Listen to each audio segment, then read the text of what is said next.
What's up everyone, how are you all? Today we are back with another blazing Naruto story.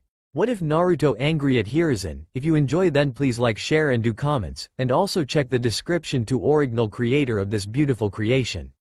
The 10th of October was a day of varying importance to the citizens of Konohagakure.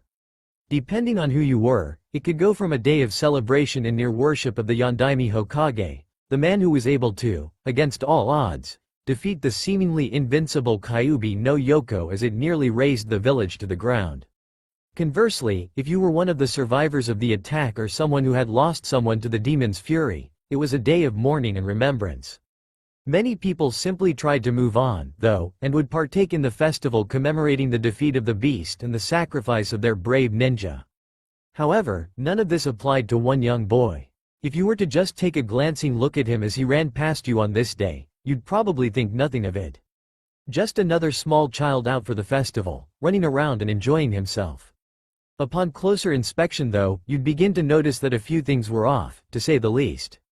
The first thing that you'd likely notice is that unlike the rest of the children out playing on this day, this child wasn't running around for joy, he wasn't sprinting as fast as his little 4-year-old legs would carry him to play, despite how much it looked like he was about to keel over from exhaustion. If you were able to get a good look at his clothing, a simple gray t-shirt with a red swirl on the front, and some blue shorts, you'd notice that they were stained, tattered, and torn, and judging from the smell hadn't been washed in a while, either. His usually vibrant blonde hair was matted down around his face in many places, and there were splotches of both mud and dried blood in various places. Along either side of the young child's face, there were two distinct markings, which could almost be mistook for whiskers in the right lighting. But the most distinct feature about the boy were his electric blue eyes. Normally so full of life and promise, tonight, as he ran through the streets, they were filled with the most soul-crushing fear a 4-year-old could muster. Why were they filled with this fear? This anguish that no child should ever have to bear? Well, because tonight, while for others was a night of recollection, of hope, of joy, and of sorrow, for this child it was a night of absolute terror for a reason he had no idea. You see, it was known to all of the adults in the village that this child held the very beast that had nearly destroyed their village. Due to a lack of understanding of the obscure art of fuinjutsu, it was mistaken that the boy was the demon fox itself, merely in a human form, instead of the boy containing the demon's raw power. Unfortunately, due to the inability to distinguish between the kunai and the scroll it is sealed in, the boy lived in constant fear, neglect, and near isolation, which was only amplified on this day, the anniversary of the attack. Officially, under the Sandaime Hokage's ruling, no person who was under a specific age was allowed to speak of the burden one Uzumaki Naruto carried, with a severe penalty for those who trespassed against it. However, this did nothing to quell the hatred the boy had to deal with. And today, a day which should have seen him as a hero, he was viewed as an object of vengeance for nearly all who had lost so much in the attack 4 years ago. As you can imagine, a 4-year-old can only run so far, can only hide in so many places, and can only take so much before they slip up, and for one so young, it doesn't take much.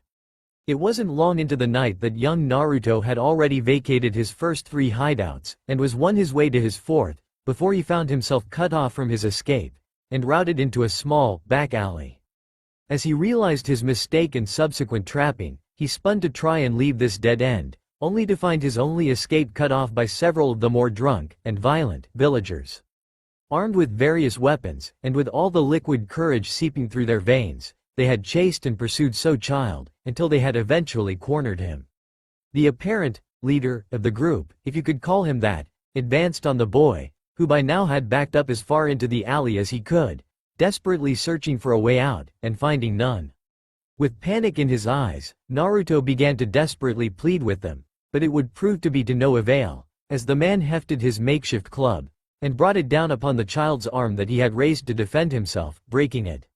Crumpling like a ball, Naruto closed his eyes, and waited for the sweet embrace and serenity of unconsciousness, as the beating from the man continued, and others moved to join in, intending to finish him off, and finally avenge their fallen comrades and family. Luckily, or unluckily, if you happened to be a member of the mob beating the young boy, the next blow to strike the child's prone form was deftly caught, and its owner swiftly kicked in the chest and disarmed. All movement stopped as all members of the mob began to realize just who had stopped, in their eyes, their rightful vengeance. The new arrival's large frame slowly and deliberately turned around, and as his white hair parted, the members of the mob could only stand helplessly as they were met with the eyes of a man barely containing unbridled fury. The killing intent radiating from the newcomer was paralyzing, effectively neutralizing the untrained and unfit villagers and rooting them to their spots. One by one, the man glared a hole into everyone's eyes, before quickly and violently dropping his killing intent, but continuing to stand in between them and the fallen Naruto. The message was clear, and the mob quickly dispersed, nearly trampling their fallen comrade in the process. No matter how inebriated they may have been, everyone in the village knew who this legend was. After all, there was only one man in the world who wore a headband with the kanji for oil on it, and he was not to be trifled with. Jiraiya sighed to himself, and turned back to the matter at hand, namely, the beaten and unconscious child at his feet. Stooping low and cradling the child in his arms, he took to the rooftops, already headed in the direction of the hospital. He had heard throughout his travels of things like this happening to the young Naruto, but had always downplayed it in the back of his mind as exaggeration, for surely the Sandaime wouldn't allow something as cruel as this to happen. Jiraiya had trusted in his old sensei, after the old man had refused the Toad Sage's request to take the boy with him at birth to travel the elemental nations. After tonight though, witnessing firsthand the dangers and suffering Naruto had to undertake, he made a decision. He was Naruto's godfather, and damn it if he wasn't going to take care of him. Naruto was going to leave this village with him, and he wasn't taking no for an answer. As the hospital came into view, and Jiraiya began to slow his approach, he steeled himself for the backlash that he would soon be dealing with. Tomorrow, Jiraiya would be having a chat with the Sandaime, and he didn't think Hiruzen was going to approve of his decision. Hiruzen Sarutobi was a man of routine. Now, normally, as a ninja, and especially as a Hokage or any other ranking person in a world full of assassins, cutthroats, and betrayals, a routine is something that you vehemently try to avoid. When most men fall into a routine, they become a prime target for assassination, as then become predictable and thus, easier to track. However, the third Hokage was not most men. A powerful shinobi in his own right, owner of the monikers, the God of Shinobi, and the Professor, and two-time Hokage after the fall of his successor to the hands, or should I say, paws, of the Kyuubi no Kitsune. Hiruzen Sarutobi allowed himself to fall into a steady routine. Approaching his twilight years in life, and certainly being one of the oldest in his chosen profession, Sarutobi had fallen into such a routine that helped to ease his old and brittle bones, but that isn't to say that he became any less vigilant.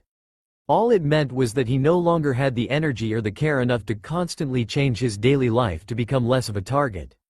So, when he was sitting behind his desk, gazing out over his beloved village at precisely 9:30 in the morning, drinking his tea as he watched the village he so diligently protected and lead come to life, he was understandably quite surprised when one of his wayward students hopped through the window, nearly knocking him over in the process. Composing himself, and deftly managing to move out of the way of the large man that had just unceremoniously let himself in during what was quite possibly the only quiet moment of his day, Sarutobi turned around sighed. Why couldn't he ever learn how to use a door? He idly wondered to himself as Jiraiya dusted himself off and leaned against one of the walls, crossing his arms as he did so. Hiruzen glanced up at his former student, a smile beginning to form on his face, until he made eye contact with the Sannin, when his smile faltered. He'd known Jiraiya for many years now, and could tell from the look on his face that this wasn't merely a social call. Taking a final sip of his tea and finishing it, he placed the now empty cup back onto the desk before clearing his throat and addressing his student. "Ah, good morning, Jiraiya. I was unaware that you were back in the village. Perhaps the Anbu are getting sloppy." Hiruzen chuckled at himself, as Jiraiya merely closed his eyes and let a small grin form on his lips. His sensei always did know how to ease the tension in the room. "Please, old man, we both know that none of them could ever find me unless I wanted to be found. I may not have been the stealthiest of the three, but I certainly wasn't the worst one." Jiraiya joked back, "So, such an unceremonious visit. Am I correct in assuming that you aren't here to simply update me on the progress of your spy network?" If that were the case, you could have let an Anbu deliver the report as you usually do so you could stay in the field. What brings you here? Not that I'm not pleased to see you, of course. At this, the only active member of the Sanin pushed himself off of the adjacent wall, and moved himself over to in front of the Hokage's desk. His expression turned from one of mild amusement to a more serious one, a rare sight for the usually jovial sage. Sarutobi. The tone of his voice left no room for discussion, and Hiruzen was instantly on guard. Jiraiya only ever called him by that in dire circumstances, and it had only happened a few times before, most recently, when they had discovered Orochimaru's treachery, and before that, when Jiraiya had attempted to talk Hiruzen into him raising Naruto. I've made a decision involving Naruto, and I doubt you'll like it. I'm letting you know this out of courtesy, and because you'll no doubt have to inform the council of it, and I don't think they will approve of my decision either. The aging Hokage's brow furrowed, and he momentarily contemplated brewing some more tea. Kami, not even 10 in the morning, my students never would let these old bones rest. I suppose, he thought to himself before turning back to the matter at hand. Jiraiya, I'm very well aware of your stance on the matter and where you think the child belongs, but the council convened and there's nothing I can do on the matter. Naruto has to remain in the village.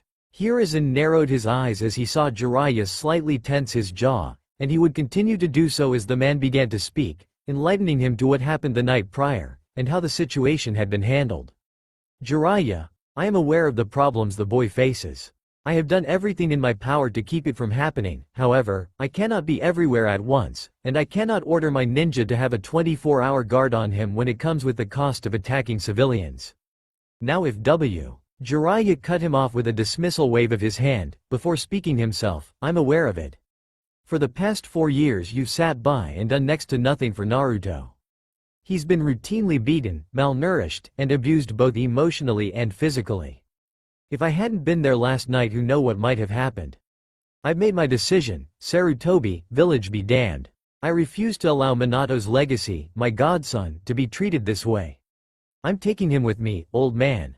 I have to do this. When Jiraiya finished, his voice was soft, but no less sound.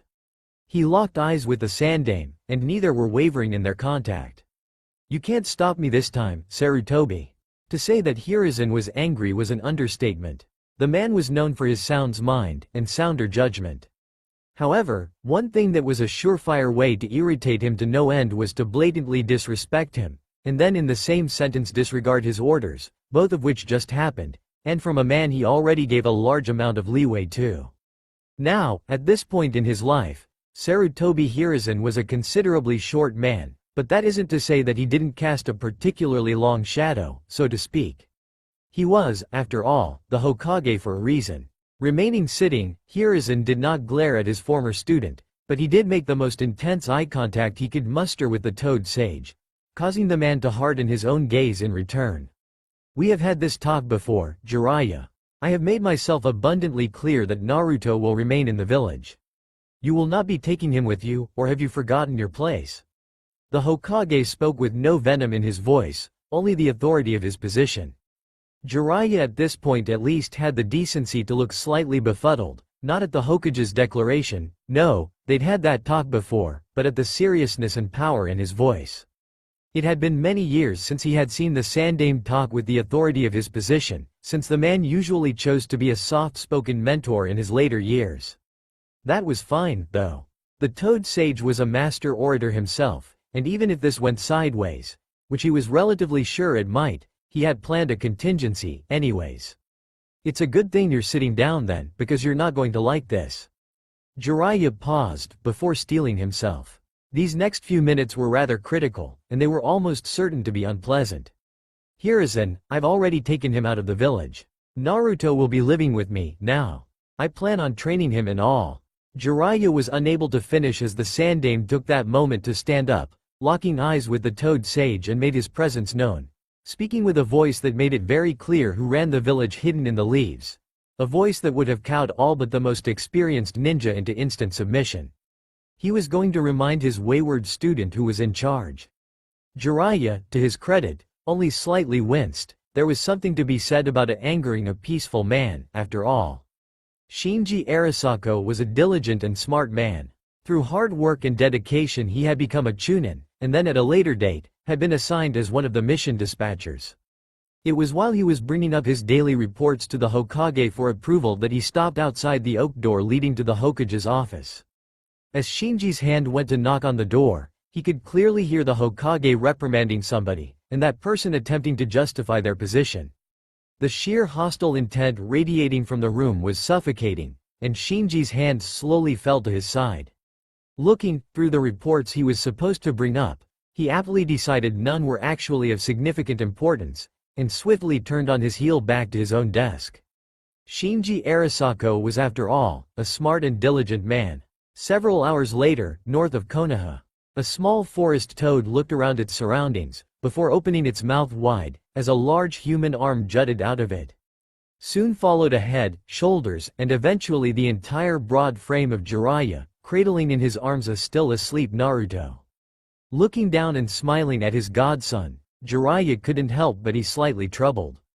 Not too long ago, the cage bunchen he had left in Konoha to talk to the Sandaime had dispelled, giving the original Jiraiya all the memories it had obtained. To say the least, the Sandaime was less than pleased about the outcome of the situation, but had soon calmed himself once it was revealed that Jiraiya had already left the village with the young Jinchuriki. Jiraiya, while maybe not the best with strategy, had always had natural talent for tactics. So, when he had decided to take Naruto with him on his travels, he had promptly made several cage bunchen, and set them all out in different directions, all with a hanged Naruto in their arms. Then, the original had summoned a small, transport toad, and climbed inside with his new charge, and made way to the north, towards the Land of Iron, which had been his next stop after Konoha, anyways.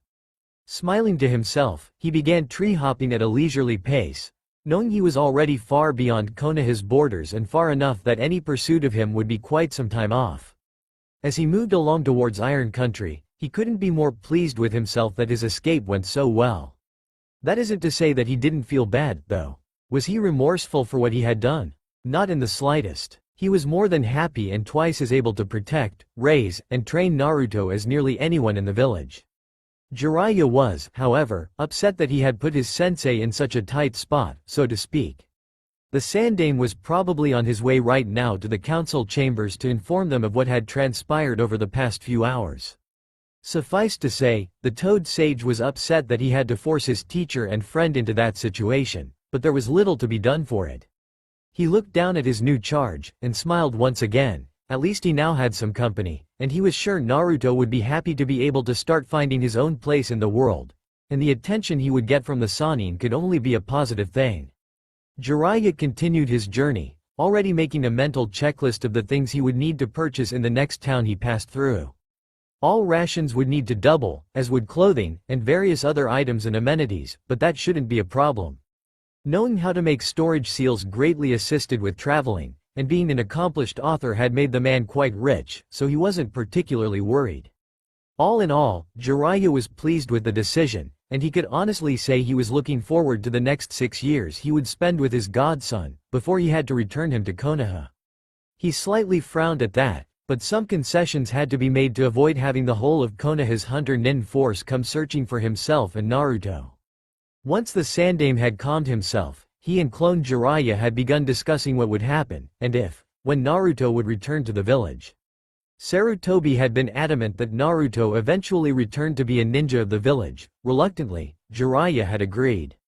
The boy would need to be able to bond and interact with people his own age, and especially with the citizens of the village. So, the Sandaime and the Toad Sage had eventually come to an agreement. Naruto would spend the next 6 years with Jiraiya, and upon his 10th birthday, he would return to the village hidden in the leaves and enroll in the academy, where he would learn to interact with people his own age. Jiraiya knew that the council would be less than pleased about the agreement, but the last active member of the Sannin was quite elusive when he wanted to be, and if he decided to go dark, there was little the council could do about it. Jiraiya looked down once again at the 4-year-old in his arms as it snuggled into his broad chest, attempting to be just a little bit more comfortable as the large man jumped through the trees, and smiled. Yeah, this wouldn't be so bad after all. 2 figures walked leisurely down the well-beaten path, moving along in a comfortable silence, but by no means attempting to be stealthy. The smaller of the 2 looked up, taking in the massive walls that signified the outermost border of Konohagakure no Sato.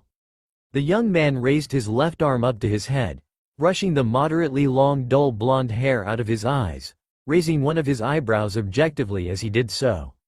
The much larger and older man glanced down at his charge, and couldn't help but break out into a grin.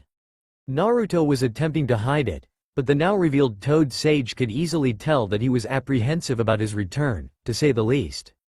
In truth, Jiraiya's reading of the young Uzumaki wasn't far off from the truth. Over the past 6 years, Naruto had grown by leaps and bounds, and was far from the little defenseless child he had been when Jiraiya had taken him from Konoha. This isn't to say though that he wasn't going to be very cautious upon his now short-off return. The atrocities that had been committed against him were still very fresh in the 10-year-old's mind, and he wasn't likely to forget them anytime soon.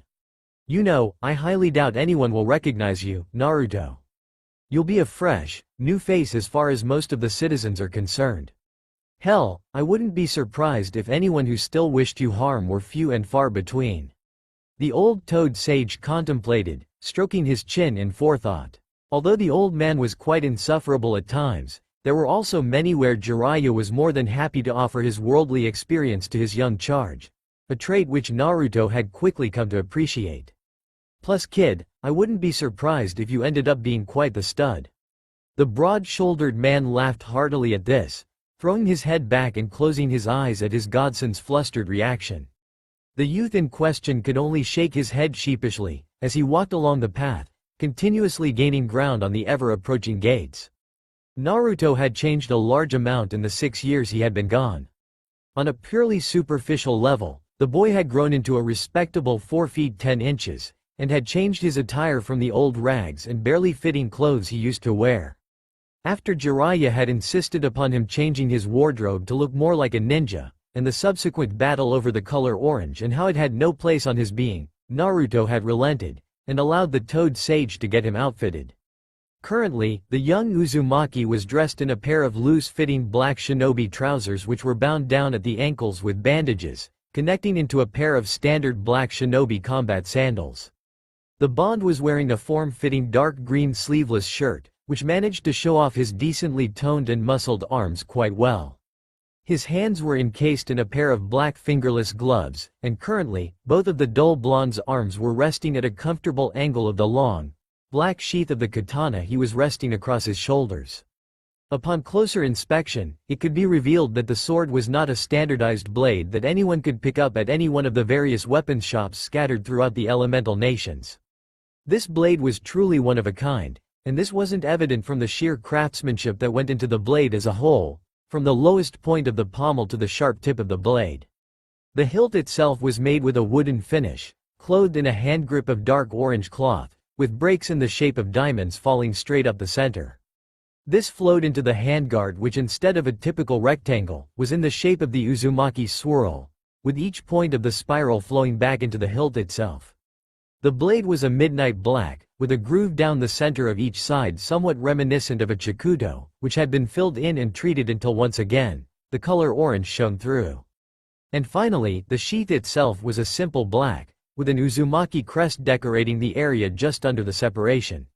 Ordinary, and as he would come to in later years, Naruto would sling the katana over his shoulder and wear it in a standardized back harness. But soon after receiving the sword he had realized just how short he actually was. Instead of sealing it away like Jiraiya had suggested, though, the up-and-coming ninja had elected to carry it with him wherever he went. If Naruto was being honest with himself, he never felt whole without his sword. It was like carrying a piece of home with him, especially after he had learned just where the sword had come from. It had been 4 months since Jiraiya had left him. Well, not really left him per se, but the Sannin definitely had chosen to leave him behind while he attended to some personal business, as he had called it. So, the Toad Sage had called in a favor to an old friend, Mifune, the current leader of Iron Country. After no small amount of begging and promising a surprise for the old samurai upon his return, Jiraiya had turned Naruto over to Mifune and promptly exited the country to deal with whatever had come up. Naruto, being his hyperactive self, and this only becoming more and more amplified as he grew, had quickly taken to not only training on his own, but had begun to watch the samurai train in their own respective forms of kenjutsu. It wasn't long before Naruto had become infatuated with the way of the sword, and had begged and annoyed Mifune to no end until he agreed to train the boy. The young Uzumaki had taken to kenjutsu like a fish to water, and it wasn't long before he had begun training with the regular samurai and, through a clever use of shadow clones, had started to learn at an astonishing rate. Upon his return, and when Jiraiya had discovered this, he smiled to himself. Should have guessed the brat would find some way to get a hold of a sword. Kushina would be proud of him. Later that night, Jiraiya had sat the heir to the Uzumaki down and handed him a scroll. Confused, Naruto cautiously pricked his thumb, and spilt some blood across the seal. In a quick puff of smoke, the sword Naruto would come to see as an extension of himself sat across his lap. With the sword was a letter, and while Jiraiya never read the letter himself, he was able to discern one major thing. It had been signed, "Your loving mother, Uzumaki Kushina." Apparently, he now had some explaining to do to Naruto about his family, but he supposed that could wait until morning. He almost missed Jiraiya signing a copy of a familiar little orange book and handing it back to Mifune. Since that day and the following conversation on who his parents were, and then following that freak out about just who his parents were, the sword aptly named, Kase no Karatoriki, Wind Reaper, rarely left his side. To Naruto, the blade was a piece of his mother that he could carry with him everywhere he went, and when he was in combat, it was like his mother was fighting by his side. He sighed, before being pulled out of his thoughts by the Toad Sage once again speaking to him.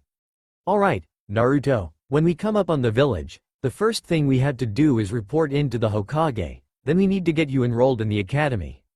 After that, you're free to do as you want. I'll probably be busy with my research." The self-proclaimed super pervert managed to proclaim right before he nearly broke down into a fit of giggles. Naruto looked over his shoulder at his godfather. Kami, and he's one of the strongest shinobi on the face of the earth, go figure. Naruto thought to himself, before returning his gaze to the road ahead of him, and the near ominous-looking gates they were approaching. Whatever you say, Ero-sensei. Just try not to get us thrown out of the village like that time in Kumo, alright? I don't ever want to have to try and outrun a bunch of pissed-off kunoichi with swords again. The blonde mused, mostly to himself as he had come to realize that his sensei was next to useless when he got like this. Kotetsu glared across at his old friend, Azumo, and sneered. Azumo glanced back up at him, a bead of sweat dropping across his brow, as he rearranged the cards in his hand, before locking eyes with his longtime pal turned nemesis. He looked down at his hand once more, before making his decision. He had to trust his gut. His gut and instincts had gotten him through so many missions, gotten him through so many tight situations that it would be absurd to not trust it. It didn't matter that this was the last hand of the game, which had become so high stakes that even the legendary sucker Tsunade wouldn't have taken the bet. But he was in too deep now, too deep to back down. He was 10 miles behind enemy lines, and if Kotetsu's smirk was anything to go by, he was screwed anyways. May as well go for it. Steeling himself after wiping the sweat off his brow one final time, he locked eyes with his opponent. Kotetsu, do you have any? Azumo briefly hesitated, the tension in the air so think it could be cut with a rusty butter knife, as he locked himself in and finished his question, Force. If nothing but a sheer look could kill, Azumo would have died 1,000 deaths from the smirk and following victorious screams that sounded from Kotetsu. His eyes widening, Azumo nearly dropped his cigarette, as he stared, open-mouthed at his now former friend, who had picked up his newly acquired prize, and had begun to gloat in an obscene manner.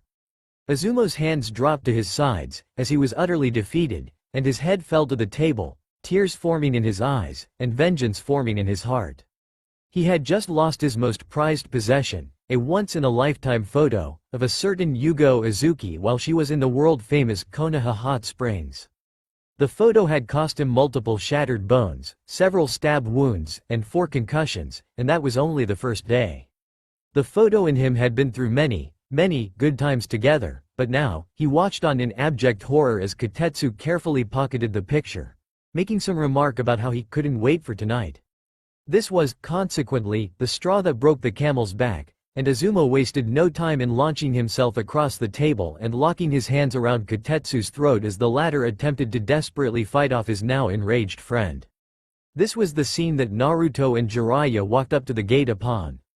As the two travelers watched the scene, they glanced at each other, then back to the spectacle in front of them, and once again back to each other. Jiraiya shrugged, and was just about to clear his throat and make himself known, when a photograph drifted down to in front of him, landing face down, apparently pushed out by the brawl occurring in the guardhouse mere feet away. Bending down and picking it up, it wasn't long before he had once again broken down into a hysterical fit of perverse giggles, before immediately pulling out his notebook and beginning to scribble feverishly, a small trickle of blood dripping down his nose, and his signature peeping face plastered across his face. Naruto, guessing immediately what was happening, was quick to steal a glance of the photo as well, and then with a speed that someone wouldn't have expected from a person his age, wiped the blood from his nose while filing away a mental image. Naruto wasn't a pervert by any conventional means, at least. That isn't to say that he didn't enjoy the wonders of the female body. He was a budding man, after all. Several minutes later, after gleaning all the inspiration he could from the photo in question, Jiraiya tucked both his ever-present notebook and the evidence away. Grinning at Naruto one more time before clearing his throat, he walked up to the front of the guardhouse, finally gaining the attention of the two completely distracted gate guards. Izumo glared up at the offending party who had dared stop his righteous vengeance, already beginning with a witty retort that quickly died in his throat once he saw who he was addressing. Kotetsu also glanced over, after wondering what could possibly have happened to stop the assault on him. Effectively prying Izumo's hands from around his throat, both men quickly stood to attention, having the decency to look just a little bit ashamed at what they had been caught doing. Jiraiya looked down at the two Chunin, crossing his arms. He slowly and deliberately looked each man dead in the eye, attempting to convey just how unacceptable this behavior was. Izumo opened his mouth to start a preemptive protest, but the words died in his mouth as Jiraiya threw his head back and let out his trademark laugh, soon joined in by Naruto at his side. Through barely contained laughter, Jiraiya managed to hand over the paperwork necessary for entry to the village. Kami, boys, it must have been one hell of a game to end up like that. Jiraiya laughed out, as he motioned to the now scattered cards that adorned the floor. Izumo, for his part, just mumbled something incomprehensible, while Kotetsu beamed at the toad sage. You have no idea, Jiraiya-sama. It was worth every second. Who's the kid? He looks familiar but I can't place him. Kotetsu asked, looking over at raising an eyebrow at Naruto. Naruto, Uzumaki Naruto. Pleased to meet you. Naruto held out his hand as he trailed off. Kotetsu, glad to meet you, kid. Good to have you in the village, actually. It's been too quiet since you left. No one can quite pull off all the pranks like you used to. Naruto grinned, rubbing the back of his head sheepishly. Yeah, well, I'll see what I can do about that. No promises, though. I'm trying to make a good impression this time. Kotetsu grinned at the sheepish young kid, before handing all of Jiraiya's papers back to the toad sage, and waving them through the gate. For the first time in 6 years, Uzumaki Naruto stepped foot on genuine, Konoha soil. And honestly, it felt good to be home. He glanced once over his shoulder at the gatehouse when he heard Kotetsu scream something along the lines of, "It's missing. I know I put it in this pocket, where did it go?" Before dismissing it as one of the light-hearted shinobi's antics, and hurried to follow his sensei who had now gained significant ground on him. They had a meeting to keep, after all. Yamanaka Ino was, for lack of a better word, spoiled. She was also highly competitive, which when the two were paired, is one hell of a combination. Now, when you take a girl who is used to always getting what she wants, and then you make her fight for something, one of two things is going to happen. The first being that she will simply give up on that particular item or obsession and attempt to get the next best thing, which is highly unlikely. Or, in the much more likely case, an instant rivalry will be formed between the two parties, ending only when one or the other gets the object of affection. So when Ino's longtime friend Haruno Sakura revealed to her that she wasn't the only one who liked Uchiha Sasuke, the friendship evolved to also form a friendly rivalry. This was the exact subject that she happened to be arguing over with her best friend as they walked along one of the main roads of Konoha. Well, that, and among other things, the various amenities of being a woman and the certain frivolities that they enjoy. She was so enraptured in her conversation, that she didn't even have time to move out of the way when she rounded the corner, stumbling headfirst right into the lithe form of someone she didn't recognize. This was odd in itself, because being the social person that she was, it was a rare occurrence for Ino to not recognize somebody, especially in the streets near the Yamanaka clan district. It was because of her befuddlement that she at first didn't even hear what the young boy said as he took one of his hands off the katana resting across his shoulders to help her up. "I'm sorry, what?" she stammered as he pulled her up. "Sorry about that, I should have been paying attention to where I was going." "I'm sorry," Naruto said, finishing pulling the fallen Yamanaka to her feet, merely inkling his head as Jiraiya said something about going on without him, and not wanting to be in the way of young love. Naruto swore, sometimes the Toad Sage could be a real pain in the ass, more or less abandoning him in a village he hadn't been to in years. "Ino, and this is Sakura. Are you new to the village? I haven't seen you around here before. Are you from a clan? You must be, you've got these two whisker ma." The now introduced Ino was stopped in her tirade of questioning by the slightly embarrassed Sakura, who had deftly covered her friend's mouth with her hand. "Kami, Ino. No need to interrogate him. Sorry what's your name again?" Naruto took a slight step back, before shifting his sword over to rest on one shoulder, think like a Kaku in Bleach, bringing his right back to scratch the back of his head in his signature sheepish motion.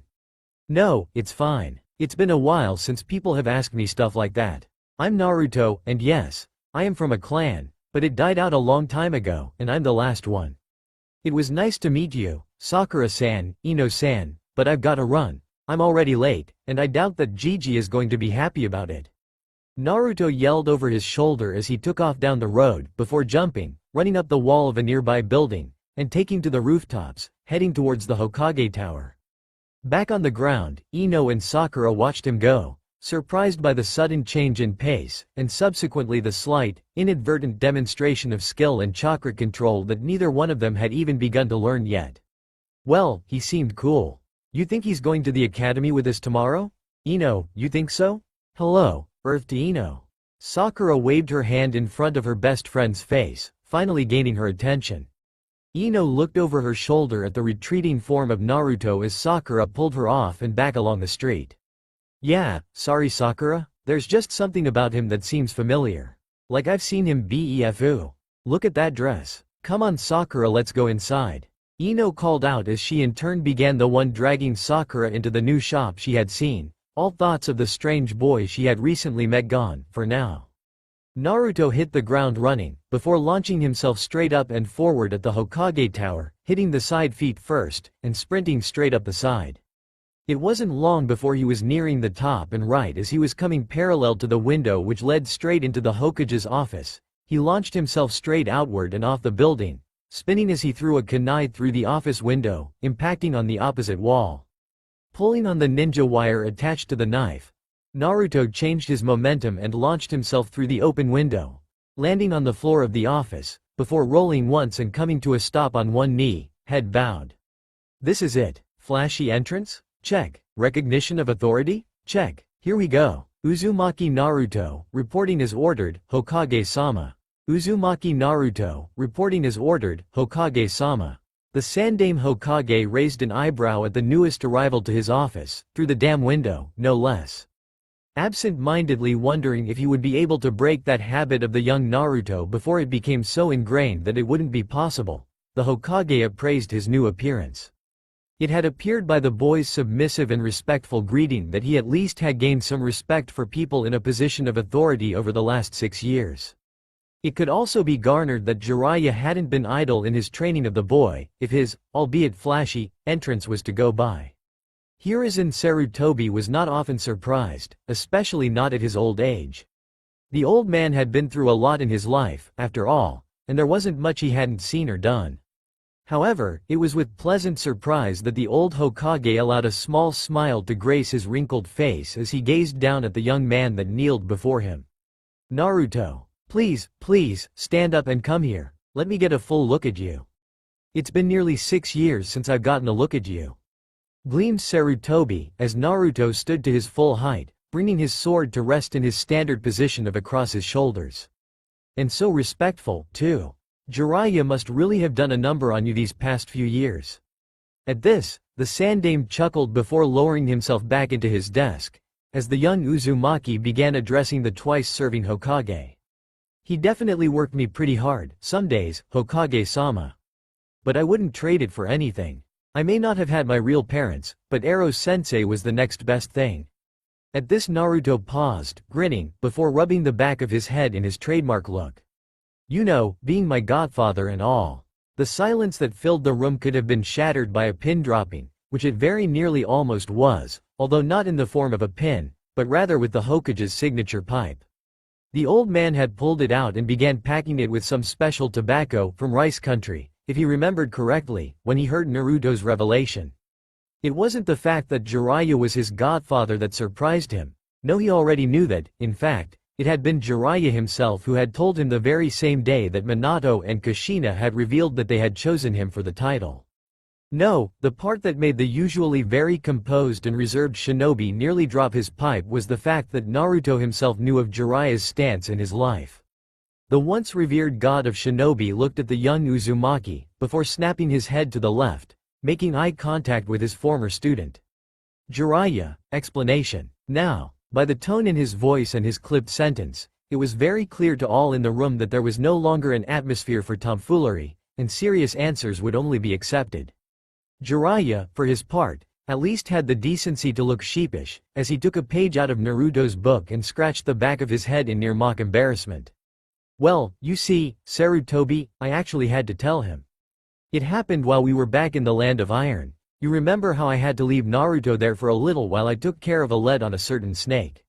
Well, anyways I come back, and the kid has become quite the little Kenjutsu master, so I give him the scroll from Kushina, and as it turns out, she had sealed a letter in with her old sword, as well. Before I could stop him, Naruto had read the whole thing, and suffice to say, he can be very persuasive when he needs to. At this, Jiraiya had a momentary flashback of the Uzumaki in question, holding the last seal of some fire jutsu, with all of his compiled, research, notebooks lying in a pile a short distance away. It's alright, Hokage-sama, I know why you hid it from me, but I'm stronger now. I've fought and trained and I'm good. I'm not worried about Two-san's or Ka-san's enemies. If they were going to send someone after me they'd have done it by now. I mean, everyone's got to know who I am. It's not exactly hard to figure out. The young Uzumaki practically yelled, dropping the calm and collected facade that he had been carrying for the earlier part of his debrief. He walked over to the window, and stood facing inward, his face adjacent to that of the fallen fourth Hokage's. I mean, come one Gigi, Naruto sighed, not even noticing his slip of the tongue that reverted him to his younger self. I don't know how I didn't see it, let alone everyone else. Aside from my whiskers, I'm a spitting image. Sarutobi looked onward, switching between Naruto and Jiraiya, before sighing to himself and looking down. For once, he was glad he had the foresight to send his office's Enbu guards out before the special debrief had started. He had been against keeping the truth from Naruto from the very beginning, but had been unfortunately overruled by the council, as had been happening more often than not lately. Ever since they had managed to grab more political power within the village in the short absence between the death of the fourth and the ascension to power of the third. Deciding to just make his decision now, in a rather short moment of impulsiveness, the Sandame opened one of the many hidden drawers on his desk, and retrieved a scroll from inside. Steeling himself, he looked at the scroll in his hand one final time, before motioning Naruto over to him, and handing it to the dull blonde. Naruto, this was left to you by both of your parents. It contains everything that you will need to gain entrance to the Namikaze estate in the fourth quadrant of the residential area. The place was well protected with seals the last time I went there, so I'd follow whatever instructions were in there to the letter. You are free to leave, as I'm sure you'd rather explore your new home than stay here for a debrief that Jiraiya can easily handle. At that, and with a clipped, Hokage-sama, Naruto placed the scroll in question into the pouch on the back of his left him, before standing and vanishing in a swirl of leaves via shunshin. After watching the young Uzumaki leave and verifying that the room's integrity was still secure, he brought his hands to his temple, rubbing his forehead slowly and in circles. He had a feeling that this meeting he was having with his old student was going to be over later, rather than sooner. This idea was only further cemented in his head as Jiraiya took a seat in front of him, producing a bottle of sake and a pair of saucers from seemingly nowhere, setting them on the table and beginning to pour them both a gracious amount. Sarutobi merely looked up at his former student, before allowing a sly smile to slip onto his face once again. So, he knows the Shunshin too, eh? Jiraiya, now finished pouring their drinks, handed one to his sensei. Hiruzen, you don't even know the half of it. And with that, he began to tell his sensei what had happened since he had taken Naruto from the village so many years ago. Naruto sat in the one place in the village he had always felt truly safe, sound, or secure, the top of the Hokage monument. Or rather, more specifically, the top of the Yondaime Hokage's head. It made sense, now that he thought about it. For the first 4 years of his life, Naruto would take the long pilgrimage up the far side of the mountain, climbing the several thousand steps to the top of the monument. Once at the top, the usually hyperactive 4-year-old would just sit for hours on end on one of the various heads of the leaders of his village, sometimes in silence, but more often than not he would have a conversation with one or more of the stone statues. While he would have talks and make up dialogue between himself and the other leaders, his favorite to sit on was always that of the Yondaime. He had never understood why he always felt connected to that one, but now he had all the reason and more to understand the strange connection that he used to feel. It was up here that Naruto would come to think, to vent, or just to have someone to talk to. He honestly couldn't even begin to count the times he had come up here. So as it was, it made sense that one of the first places he would come to after his return to Konoha would be the top of the Hokage monument. As he took his usual seat placed in the forward center of the Yondaime's head, overlooking the village, he couldn't help but sigh in content. While it was true that the village had left him with many awful memories full to the brim with abuse, suffering, and pain, those memories were also now 6 years past. Plus, Naruto was far from defenseless, now. Jiraiya had even told him on their return to Konoha that he would peg him at about mid-Chunin level, which for his young age he had been reassured was extremely well. When he had asked Jiraiya about his substantial growth, the Sannin had told him to just chalk it up to a combination of his own hard work ethic, Jiraiya's awesome teaching skills, his words, not Naruto's, and a very liberal amount of Kage Bunshin. It was now, while Naruto was sitting up here, which he was mulling over his recently acquired scroll. Sighing to himself and stealing his emotions, Naruto brought his right hand to his mouth, biting down on his thumb, and then smearing the now flowing blood across the sealing matrix of the scroll, unsealing it in a small pool of smoke. When the smoke had cleared, a small envelope lay in Naruto's lap. Wasting no time in picking it up and quickly tearing it open, Naruto began to read the last memento of his father, not even noticing, nor caring, about the tears that were beginning to form in the corners of his eyes. Later on, he wouldn't remember it raining. The Namikaze estate, it itself, wasn't really anything special to look at. This was a far statement from saying that it was a dump, but it certainly was nowhere near as grand as the Hyuga clan compound, or anywhere close to as ominous as the now desolate Uchiha clan district. No, the Namikaze estate was quite unassuming, and in all honesty, if you didn't know who it belonged to, the house itself could be mistaken for that of a well-off merchant or that of an unassuming shinobi. It was a simple, 2-story building that was adjacent to the Nara clan compound on the left, and due to this was boarded on 2 sides that led into the large border wall separating the 2 clans, beyond which was the large forested area that the Nara used to tend their deer. All in all, the Namikaze estate itself wasn't anything to write home about. Those were the first thoughts that Naruto had when he jumped off of one of the adjoining roofs of a nearby house, landing in the street directly in front of the home, his new home.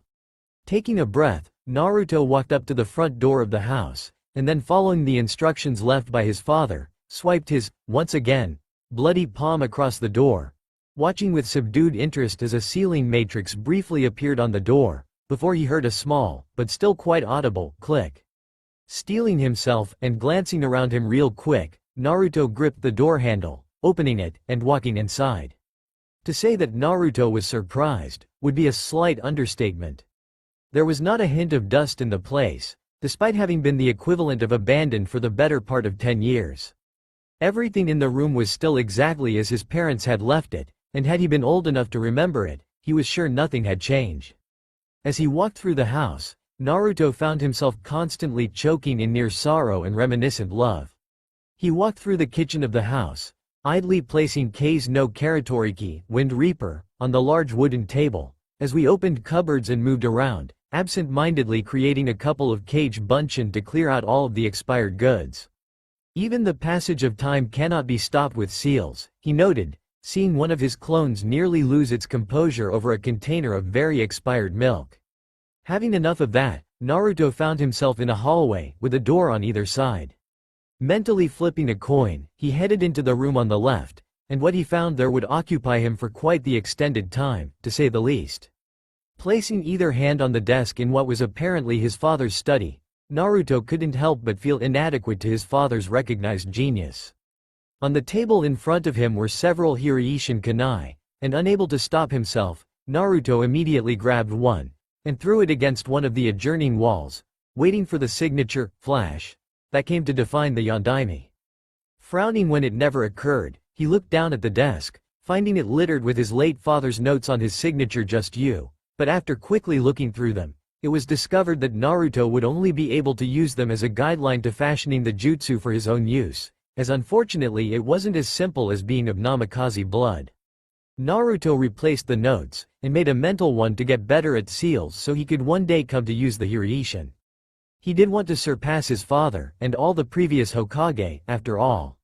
Exiting the room, he passed through the doorway opposite on the other side of the hall, and for as much mental preparing he had begun since he stepped through the front door, and for as much as he tried to compose himself, it was still quite hard to stem the flow of tears that came to his eyes as he found himself standing in a room that was very clearly meant for a newborn child.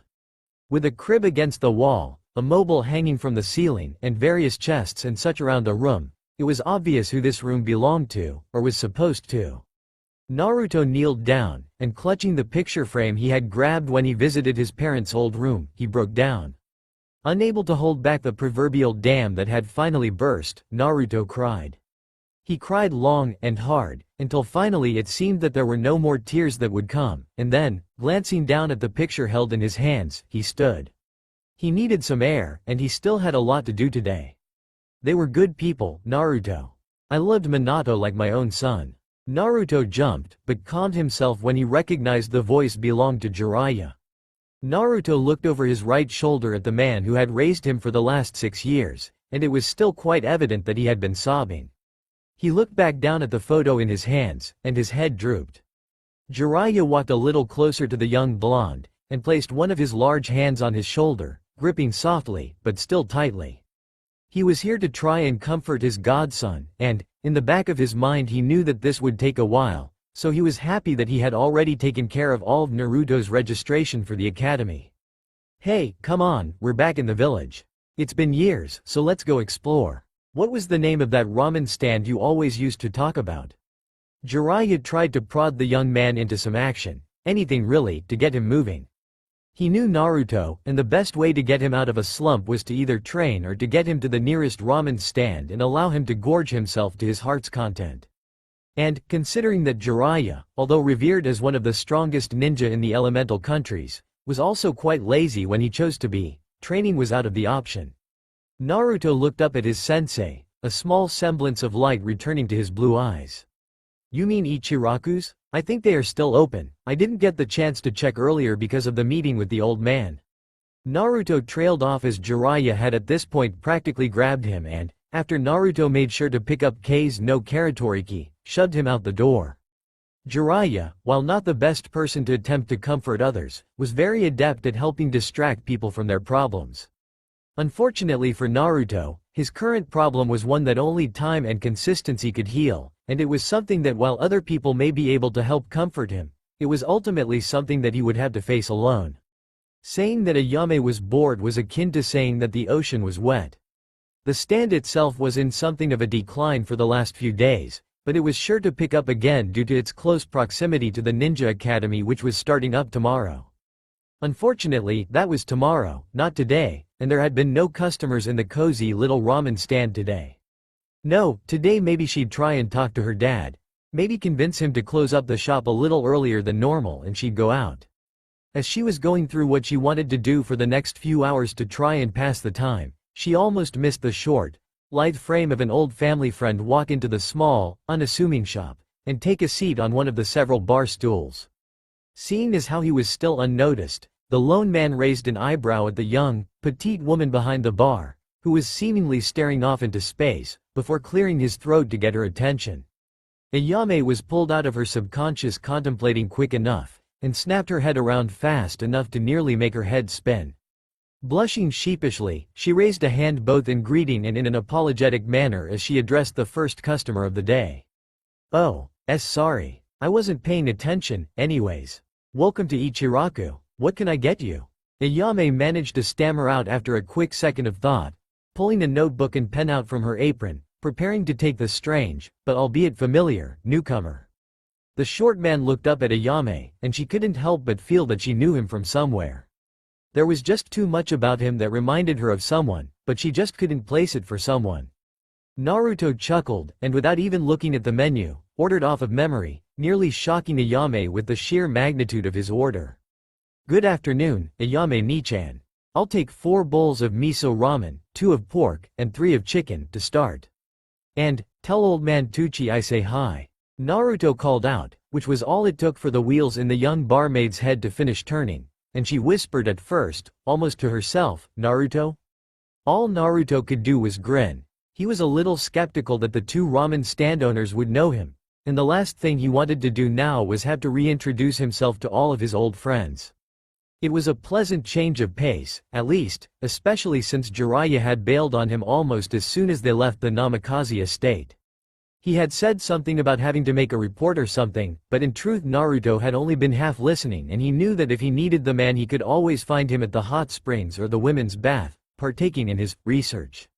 It wasn't long before Ayame had bent as far over the counter as she could, grabbing Naruto and pulling him into a new bone-crushing hug that he guessed was both happy to see him and was meaning to try and make up for all the years he missed.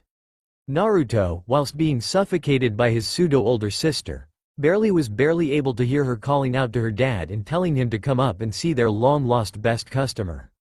It was here, being crushed to death by an absurdly strong ramen stand waitress, that Naruto realized just how much he had missed his traditional home. That's not to say that he didn't enjoy the many years he had spent traveling all across the elemental nations with Jiraiya, but it was nice to know that he now had a place to stay, with new and old friends both budding and waiting for him. As he spent the next couple hours at the homely little ramen stand telling tales of his travels with the great toad sage, Naruto came to a realization. Maybe he was wrong about his misgivings about coming back to Konoha. A few hours later, when the sun was setting over the back of the Hokage monument, Naruto finally called it a day, and upon saying goodbye to Ayame and Tucci, Naruto began his walk home, opting this time to take a longer, more scenic route, if you will, towards his new home, which in all practicality wasn't that far from the stand. Idly thinking that this may be a problem, considering he had quite the fixation on the sustenance of the gods themselves, Naruto rounded another corner, headed for home. He had a long day ahead of him, after all. And if he was being honest with himself, a long year until he could attempt to take the academy's final exam early, and become a genin in 1 year instead of the typical 3. As smart and as strong as he was, the Hokage had refused to give him special treatment on the matter, and he would still have to attend just like every other Konoha shinobi. Oh well, he would make it work. It was doubtful, but maybe he'd even learn something, and there was always the possibility of making friends. The Hokage had made it seem quite adamant that he at least attempt to bond with his classmates, as it was very likely that he would eventually be working with them on missions later in life. Even Naruto had to admit that it made sense, considering having a rapport with someone made it easier to understand each other. As he turned onto his street and was greeted with the sight of his parents' house, he was reminded that currently the only bed in the house was his parents'. He shrugged to himself. He'd send some clones out in the morning to renovate the house and change things to better suit his own image. Not that he wanted to completely erase his parents' touch on the house, quite the opposite in fact. He simply needed to move some things around in the house to better suit him, since he was the only person who lived there, after all. He sighed to himself and opened the door to his home, glancing over his shoulder once at the moonlit night, before shutting the door and going to bed. Things were beginning to look up. He never noticed the lone Anbu operative watching him from an rooftop down the road, and he would have no idea that they wrote something on a scroll before bending down, summoning a small raven, and sending it off, scroll in tow, before leaving the area themselves. Uzumaki Naruto looked up at the large frame of the Leaf's Ninja Academy building. Like most of the other buildings in Konohagakure no Sato, it was of a large wooden frame with a slanted roof. The building itself was set in a slightly sectioned off area of the village, with the back area of the academy opening up into several large training grounds that were used for various activities by the academy and its classes. All in all, if one were a small child attending the academy for the first time, it could be considered even ominous. However, for the newest resident of the village, it was just another building. What could he say? He had traveled the elemental nations for years, lived with one of the three Sannin, and hell, he'd already jumped one of the major milestones for a ninja, that being obtaining his first kill. So all said, to Naruto it was just a building. Gripping his ever-present katana, Naruto rested it across his shoulders and headed towards inside. Making his way down the hall, the young Uzumaki stopped at the last classroom on the left, and entered, unaware that the class was already underway. Ah, and you must be Naruto. Welcome to the class, you can take a seat in the open one over there. I'm Iruka, a chunin with a large scar across his nose, hair done up in a spiked ponytail and a standard flak jacket greeted him, motioning him to a seat on the far side, next to what he assumed to be an Inuzuka and an Aburame, if the dog on top of the boy's head and the trademark coat and glasses, respectively, were anything to go by. Nodding his head, and shuffling over to the aforementioned seat, Naruto swung his sword off of his shoulders and around his head before lowering it to the ground to lean against his chair, before taking a seat himself. The Inuzuka he soon learned was named Kiba, and Naruto had a feeling the two would get along just fine, considering how the young dog lover acted. And while the smaller Aburame, who he'd come to learn was called Shino, was just as stoic and logical as he would have expected of a member of that clan, he too was just as welcome company to Naruto. There were a few friendly faces in the crowd as well, though, in the faces of Yamanaka Ino and Haruno Sakura, so it wasn't as if Naruto was completely in the dark. Although the two girls seemed much more interested in fawning over the brooding Uchiha heir than learning to become ninja. Sighing, Naruto closed his eyes for a few moments, leaning his head back and crossing his arms. Hopefully the year would be over soon, and then he could start on the long road to surpass his father and become a true ninja of the leaf. The first few days of the academy passed slowly for the young blonde, but if he thought about it, he should really have expected nothing less. For all of his faults, Jiraiya was actually a fairly good teacher, when he wasn't off conducting his research. And if one were to take into account all Naruto had been able to glean from his and his sensei's multitude of travels in addition to all the people he had met in turn, learned from, it wasn't all that surprising that the academy was boring the poor kid to tears. All in all, Naruto himself even knew that he was drastically over the basic skill and knowledge required for any typical first-year student. Which is why, when one were to consider that this particular student knew the Kage Bunshin no Jutsu and its benefits, it wasn't at all a far stretch to imagine that he'd send a clone to the academy, while he would remain at home and either train or explore his now returned to home. Which is exactly what the young Uzumaki-'s question was doing today. While he had made a good number of clones that remained at his house working on the various ninja arts from Fuinjutsu to ninjutsu, Naruto himself was out walking the village.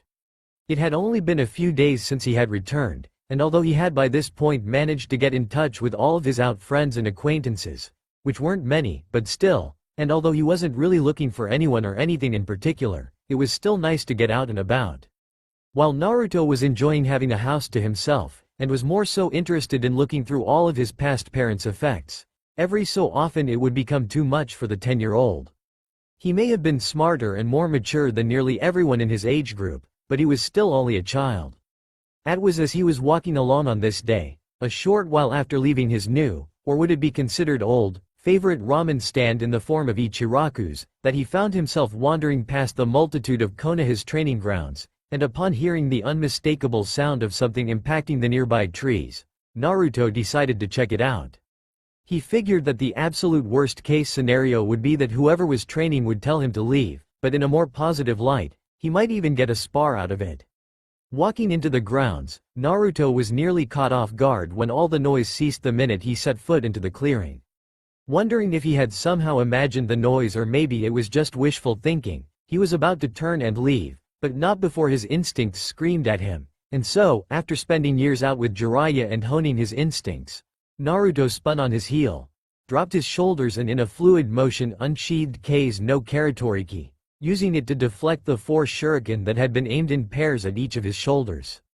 Listening to his now raging sense of danger, Naruto only barely managed to spin his sword tip first into the ground before pivoting and holding himself above it by one hand, only just escaping a Fuma shuriken that had been sent at him from the left, before getting pulled back towards him on the now obvious ninja wire that was attached to its rotating center. Widening his eyes at the closing fast quad-bladed weapon, Naruto was able to quickly make a cage bunshin that served its short-lived purpose of pulling him out of the way before taking the hit for him. Falling on the ground in a misshapen bulk, Naruto was unable to fully stick the landing, instead rolling off to the side and reaching for his abandoned sword. It was not to be, though, for as soon as Naruto looked over to where his blade stood, still quivering in the ground from where he had stabbed it, three things happened in rapid succession, and he never even stood a chance to avoid it. First, the ground beneath him seemed to open up, sinking him knee-deep into it before it hardened again, effectively trapping his legs. Reacting quickly for someone his age to this setback, Naruto was fast to begin blurring his hands through some seals, but before he could complete his chosen technique, a multitude of snakes emerged from around the tree almost directly behind him, encircling him and trapping his arms at his sides, the myriad of heads poking out of their constriction at the top, fangs bared and mere inches from his exposed neck. The third, and final thing that occurred in this matter of a few seconds, was that Naruto heard someone clapping, but not in the "I'm happy for you, good job" way, but more in the condescending "I'm surprised that you managed to get that far" slow clap. Looking up and over to his left, Naruto was able to make out the form of woman approaching him. If he had to hazard a guess, she stood at about 5 feet 3 and had dark purple hair. The woman was dressed in a long gray trench coat, and although Naruto couldn't quite see from the angle he was at, it didn't appear that she was wearing anything underneath but some light fishnet clothing. Doing his best to ignore the several snakes that were still constricting in on his body, Naruto attempted to fix the woman with a glare, knowing it was a weak one at best. "Well, what have we got here? I just know that everyone here knows that this is my training ground. And I also know that everyone in this village knows not to disturb me when I'm, let's call it, venting my frustrations." The obviously agitated woman said to him, in what was quite honestly a sickeningly sweet tone as she maneuvered herself around behind him, before approaching the bound Uzumaki and drawing a kunai, placing it against his cheek, and slowly dragging its tip along one of the two fading whisker marks there, drawing just enough blood to allow it to carry over onto the blade itself. Drawing the knife up to her lips, the kunoichi moved her head close enough to Naruto's side just to where she'd be slightly in view, and licked his blood off of her knife before fixing him with a predatory grin and speaking once again. "Ya know, the guys who think they are the strongest, their blood always tastes the best." She moved her arm and the knife around to the other side of his head, attempting to cut him once more, but this time when she dug her kunai into his cheek, the Naruto she thought she had popped out of existence in a small puff of smoke. The kunoichi blinked once in mild surprise, before she bent her body back at an almost unnatural angle, dodging the blade that had appeared where her chest had been moments before. She moved in to strike, albeit holding back a large amount as she had already gauged her young adversary's level of skill. Watching as he jumped back, she loaded another kunai into her hand, looking the challenger dead in the eyes. "Clever use of a cage bunshin and a substitution, I like it. But you blew your trick early, kid, so I hope you're ready, because Anko Mitarashi doesn't do the whole, take it easy on the kids thing." The now revealed Anko grinned as she dropped another kunai into her free hand. Sure, she was no kenjutsu expert, but she felt she could take on some punk kid, in the very least. Naruto, meanwhile, was honestly stumped. He had known of only one person in Konoha who had used snakes as a summons, and he knew Orochimaru had defected from the village and left. Rolling back to his entry, he wasn't even sure what he had done to warrant being attacked like this, as to his knowledge all he had done was walk into the clearing to see what was going on, and before he knew it, he was trapped in a jutsu he would have had no chance of escaping had he not managed to create a clone the moment he was attacked. "I have never been gladder that I was able to learn to make those seamlessly than I am right now," he mused, and he was now pulling a full retreat through the woods. Naruto had contemplated trying to fight her, but as he had correctly guessed, she was a Junin, and although quite strong for his age, Naruto wasn't even technically a genin yet, and that was quite the power gap. Naruto slammed his blade tip first into a tree, using the momentum to spin himself around it and into another, landing on it feet first, and then threw a conscious overload of chakra through the soles of his feet, exploded off of the tree while flashing through hand seals for one of the few jutsu he had managed to truly master at this point, and with a shout of Futon Diatapa wind style. Great breakthrough. He managed to force a large gale of wind to off-balance the blur that had been Anko, noticing surprise written over her face with no small amount of pleasure, as he continued his assault, as he pulled 4 kunai from the pouch on his thigh, throwing them at the 4 limbs of Anko's body. As she contorted her body and dodged out of the way of his apparently wayward knives, Naruto grinned, not yet appreciating the merit of keeping a smooth face when in combat to avoid giving your opponent any advantage. The Tokubetsu Junin, being every bit deserving of her rank, had no trouble not noticing the small unannounced change in Naruto as he pulled his left hand back, revealing that the kunai had been attached to various ninja wire, effectively pulling the kunai that had passed her to spin on axis and return towards her back. Naruto had thought this through, a 2-pronged attack that spanned 2 fronts, and although he was a highly skilled genin to be, Naruto was still just a kid, which is why when Anko spun on her hands and effectively dodged all of his kunai, effectively sending his own attack back at him, that he was quite surprised to say the least. Dodging his own attack wasn't too difficult as he used his sword to parry them and slide out of the way of the subsequent fireball that was sent at him from his left.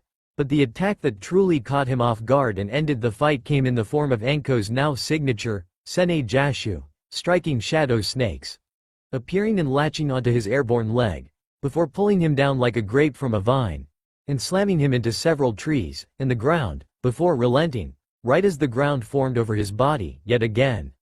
It wasn't long before the Tokubetsu Junin who had launched the attack jumped gracefully out of one of the nearby trees, landing on the trapped blonde and straddling his earth-covered torso. "You know kid, that wasn't too bad of a warm-up. You're not too bad for a gaki." Anko trailed off, as she sat on the young boy's chest, crossing her arms under her considerable bust, and revealing to Naruto that he had guessed correctly, and she in fact wasn't wearing anything other than a fishnet mesh bodysuit and a small miniskirt. Glaring up at his captor, and doing his best to keep the red from forming on his face, Naruto finally found his voice. "Thanks, I'd say the same for you, but actually, I'm still pretty pissed about why I was attacked in the first damn place." "Why the hell did you do that for, huh?" "All I was doing was walkie." Naruto found his tirade promptly cut off as the once pleasant visage and view he had had of Anko was replaced rather suddenly with an angered face inches from his, and a kunai once again placed at his throat, not quite hard enough to draw blood, but enough so that when he swallowed on instinct it pained him. The look in Anko's eyes made it very clear there would be no room for negotiation in her next few statements, and she pressed the kunai he was now more than aware of into his throat slightly harder. "Listen here, Naruto," she grinned at his questioning reaction to her knowing his name. He didn't know that the talk of several of the upper-class Junin had been of the young Uzumaki's return. Hey, she could gossip too. "This is my training ground. Training ground 44 is mine. Are we clear on that? This is my haven from the village. And most ninja know to leave me be, because what you just got was a very small dose of my skill, understand?" Upon seeing Naruto nod, and glaring into his eyes once more for good measure, Anko stood up, dusted herself off, and after returning her kunai to their various hiding places, she began to walk off. That is, up until she heard the angry blonde yelling at her from his place rooted to the ground. Turning back, she leaned against one of the various nearby trees close to where Naruto's head lay. "You're just going to leave me here? Tied up on the ground, knowing damn well I have no way to get out?" "Yeah, real fair you psychotic bit," Naruto started before once again he was threatened that day with promise of death, this time in the form of a shuriken impacting the ground close enough to his head to take a few hairs off. Tapping her chin thoughtfully, Anko looked down upon her little captive, a thought forming in her mind, before leaning down directly in front and above him. Well, I suppose I could be convinced to," she trailed off, "for a price, that is. I haven't eaten yet today, and I could always go for some dango." She mused, before Naruto sighed to himself. With his luck she could probably eat dango like his new friend Choji could eat, well anything for that matter. However, seeing as how he didn't really have a choice, he reluctantly agreed to treat the older kunoichi to her favorite treat, and before he could really grasp what was happening, He had been released from Anko's trapping earth jutsu and was being dragged through the streets towards some dango shop Anko knew. He had no idea his earlier musing about the similarities between the little Akamichi heir and the former apprentice of the snake Sanin would be so undeniably true. Several hours later, Naruto exited the dango shop Anko had dragged him to, looking inside his much lighter wallet before grimacing and returning it its designated pocket on the back of his trousers. Sighing to himself before slinging his sword up and over his shoulders and bringing his arms to rest on it, he started his walk for him, a massive headache already on the rise from the massive dispelling of his clones a few moments prior. The trip out to the training grounds had certainly been an interesting trip, and although he had lost a considerable amount of his hard-earned money buying Anko and by proxy himself several plates of dango, he had finally, albeit begrudgingly, paid off his debt to Anko for letting him out of her trap instead of leaving him there, and then after a few more plates, he had even convinced her to train with him when she wasn't on missions or busy. It may not have been as often as he liked, but now he had a legitimate training partner, sensei, who would be around for a while. Seeing as how Jiraiya had left the day prior, he did still have to maintain his spy network. Naruto had found himself in a bit of a rut. Training himself was simple and efficient when you could learn ninjutsu and fuinjutsu from various scrolls, and chakra control was becoming second nature to him at this point, even despite his absurdly large reserve or chakra. But there were some things that you absolutely needed to learn with a partner, and taijutsu, for one thing, was something that you could only get better at by sparring against someone who was stronger than you. Oh well, he mused. It had been a rather eventful day all around. He had a new pseudo-sensei, and he had started to make strides into his studies into fuinjutsu. The only bad thing is that he had almost been killed a few times today, but he supposed he could write that off to a more than friendly spar and call it a day. He opened the door to his home, which had now been furnished, and stepped inside before heading upstairs to his parents' old bedroom, which he was still trying to get used to calling his own. He looked around and nodded. His clones had done a fairly good job of furnishing the house, which he supposed wasn't too surprising considering that his clones were him. As his headache became more borderline on the realm of a migraine, Naruto quite literally fell onto his bed, promptly passing out due to his now nearly healed wounds, exhaustion, and just general overexertion. His final thought of the night was that he figured Anko would be kicking him across the clearing many more times in the near future before was able to land a solid blow on her. During his spar with the snake mistress of Konoha, he had never noticed the Anbu in the trees, watching the entire match, and if Anko had seen him she never said anything, either. Naruto had been outside in his ample backyard, working on his rendition of the Rasengan that he had been taught by Jiraiya many years ago, while off scattered around the small clearing were various groups of clones practicing everything from seal writing and kanji craftsmanship to shurikenjutsu and even ninjutsu theory. It was while he was working on attempting to get the Rasengan to its third step, he was still having trouble making that godforsaken rubber ball explode like Jiraiya had shown him several weeks ago, that he suddenly froze, stopping all activity between him and his clones, his eyes going wide as the memories of one of his dispelled clones reached him. More specifically, the clone who had been designated to go in his place to class, had fallen asleep at his desk during one of Iruka's more boring lectures.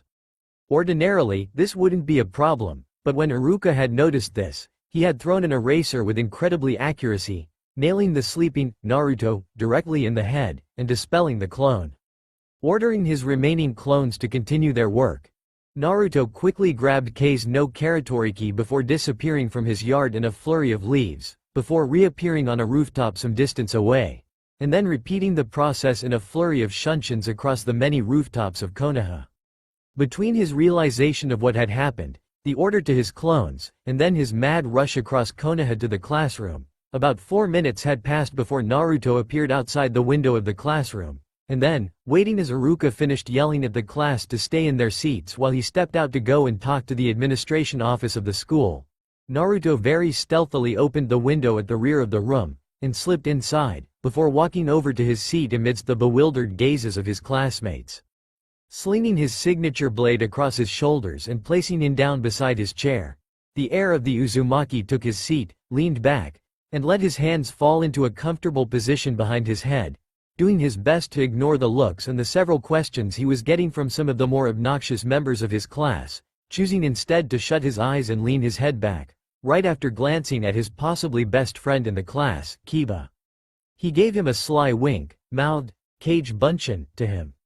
As Kiba was about to ask more questions though, Iruka chose that moment to enter the room, and upon turning around and seeing Naruto sitting in his class, he was unsurprisingly suspicious. Walking up to the, seemingly, unassuming blonde, Naruto merely raised an eyebrow at the approaching teacher. "Is something wrong, Iruka-sensei?" Naruto questioned, his hands still folded behind his head half-cocked to the side. But although he was doing a very amiable and quite impressive innocent look, on the inside the last Uzumaki was nearly panicking. Iruka had to know that something was going on. He had seen Naruto literally poof into smoke.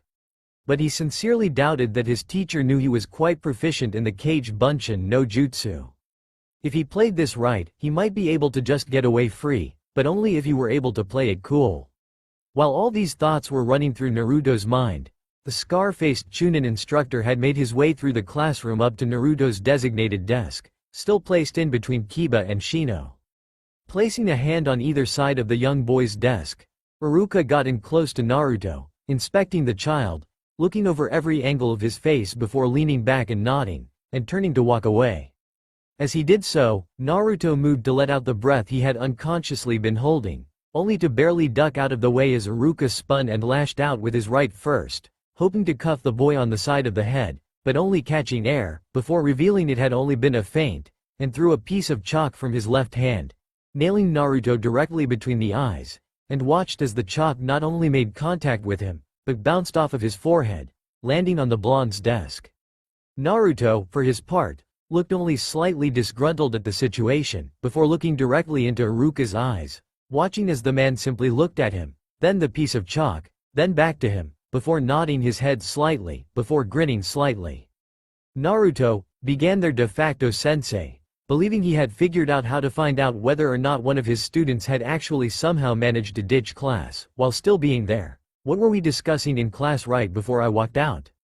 And this is when it was Naruto's turn to smile, for because of the greatness of the Kage Bunshin, he actually knew the answer.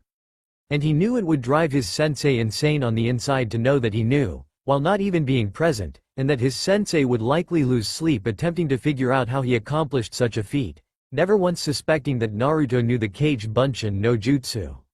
So it was with complete and utter confidence that Naruto looked deep into the eyes of his sensei, and while everyone in the room watched with bated breath, he was able to respond coolly and with confidence, "Sure thing, Iruka-sensei. You were teaching us about the concept of genjutsu and theory of illusions." Iruka looked at him once more, before standing up, leaning back into his full standing position, and motioning to his co-instructor, Mizuki, telling him to take the class outside and to conduct them into sparring matches while he went and got a drink. Shrugging, Mizuki watched as Iruka left. The poor man could just get so upset sometimes, it was kind of funny to the silver-haired Chunin. "Alright, you heard him, let's go get some impromptu sparring matches going. It'll be call out fight out." And with that, Naruto sighed, grabbing his katana and followed the rest of the class outside. He glanced over in the direction of the lone Uchiha, Sasuke if he wasn't mistaken. The two had never really talked, but the brooding kid had been eyeing him ever since the first day he had shown up to class, and today was the first day where they were allowed to choose their sparring partners. And Naruto knew exactly who would be itching at the chance to fight him, especially after the stunt he had just pulled in the classroom. As the class reconvened around the sparring grounds behind the academy, looks and conversation were flying amongst the classmates, and for once, Naruto himself was actually participating, instead of it being one of his clones as per his usual MO.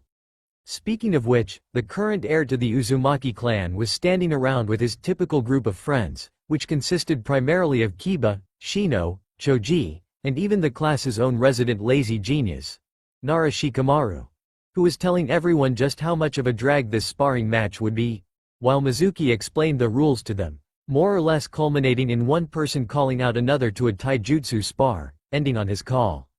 And as usual, if and when I call the match, both participants will stop and leave the ring, when the next match will start. Any questions? Glancing around, and gleaning from the lack of raised hands that there were in fact no questions, Mizuki crossed his arms and stood center on the ring, before motioning to Choji that he was first, who unsurprisingly, called out Shikamaru, and culminated into one of the most boring taijutsu matches that many had ever seen. Naruto, watching the match, if it could be called that, just smirked and placed his head in hand, laughing softly about the comical mess it had been, especially when it ended when both parties involved in the spar more or less gave up after 2 or 3 punches. Unfortunately, his jovial mood wasn't to last though, as the very next person that Mizuki called up was the one Uchiha Sasuke, who attempted to make a big show of his entrance, using a slightly chakra-enhanced jump to land just to the right of Mizuki. Normally, Naruto would have just walked up to the ring, but today Naruto was feeling slightly provocative, and motioned over to Kiba, and handed him K's no Karatoriki, under very careful instruction to only hold it for him, before he disappeared in a shunshin, reappearing to the left of Mizuki, and directly opposite of Sasuke, who he could tell was nothing less than pissed that Naruto knew something he didn't. Settling into the basic, Hachidori, hummingbird, kata that was favored by his father, and watching intently as Sasuke set himself in the standard Uchiha Intasaputa, interceptor, stance, both boys eyed each other down, waiting for whistle blow from Mizuki. When Mizuki's arm fell, he wasn't even able to fully get the word, Hajime, begin, out of his mouth before Sasuke shot off like a rocket, headed straight for Naruto, dropping off at the last second and slipping to the right, moving to hit the blonde from the flank. Although the Uchiha's style was built around the Sharingan and countering, it still had several aspects of offense, and Sasuke was hell-bent on capitalizing on them. He tried not to let it show, but it annoyed him to no small amount that Naruto was constantly battling him for the metaphorical limelight in class, and these feelings had grown into a very large and deep rivalry which was largely one-sided, and only served to deepen whenever Naruto would show up in some aspect of the academy. By his logic, he would never be able to defeat and kill his brother if he wasn't the best in the class. The Uchiha were the superior clan of Konoha, and it was his duty as the last remaining loyal one to avenge his family's legacy. Unfortunately for the young Uchiha, Naruto had spent years training with one of the 3 legendary Sannin, and that man's speed was nothing to laugh at. So while he had never actually fought against the man while he was at full strength, his speed still completely dwarfed that of Sasuke. So when the Avenger charged at Naruto, he had no problem shifting his weight to the side, and then ducking under the boy's sweeping leg kick, before appearing inside Sasuke's card and delivering 3 quick strikes to his solar plexus which mushed the black-haired boy away, before pressing his attack. Following up and appearing at the right side of Sasuke in a mirrored motion of what he had attempted, Naruto delivered an additional couple strikes to Sasuke's throat, cheek, and shoulder, before retreating back and dropping low, sending a kick reminiscent of an uppercut into the young Uchiha's chin, while he braced himself against the ground with his forearm, before righting himself, and settling back into his ready stance. His suspicions had been confirmed. The Hachidori, hummingbird, style was based around speed and delivering high-speed, low-drag strikes and kicks to one's opponent, and the speed of the user enhanced the attack strength of the user. So, if one were fast enough to get around their opponent's counters, they could easily deal massive damage before retreating back out beyond their opponent's range, of which the Uzumaki survivor had just given a textbook example. Naruto stood for a moment in his stance, still balancing on the balls of his feet, before Mizuki finally called the match upon realizing that the young Uchiha clan heir was not going standing up, having been knocked unconscious by the final crushing blow Naruto had delivered to his chin. Mizuki shook his head before calling over to one of the several resident medics that were on hand for sparring sessions, and after having them collect Sasuke, he called up the next matchup, one Hyuga Hinata against Shino. Naruto, having done his part and won his match, merely stepped down from the platform, nodding to Shino on his way, who said something to him along the lines of his victory being logical or something.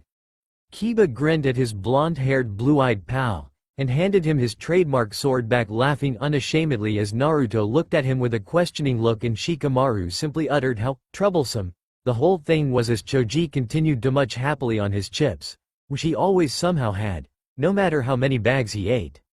Naruto, man, that was awesome. I think you kicked him so hard that he might have flown off of the pole that was stuck up his ass.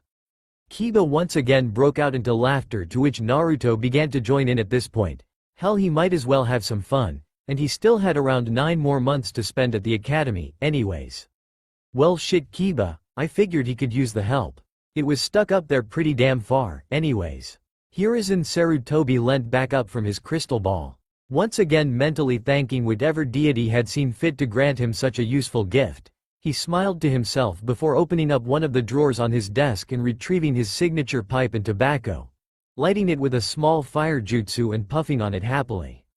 It had been about 3 months since Naruto had returned to Konohagakure, and it seemed so far that he was doing splendidly.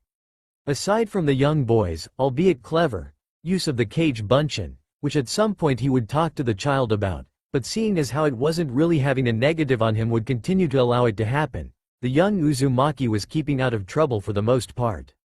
This was even particularly surprising, considering he had managed to con the somewhat elusive Mitarashi Anko into becoming his pseudo-sensei and sparring partner, a relationship which as far as the old Hokage could tell was mutually beneficial. Additionally, the child was making many friends in the academy, most notably the heirs of the Akamichi, Nara, Inuzuka, who he seemed particularly fond of, and Aburame.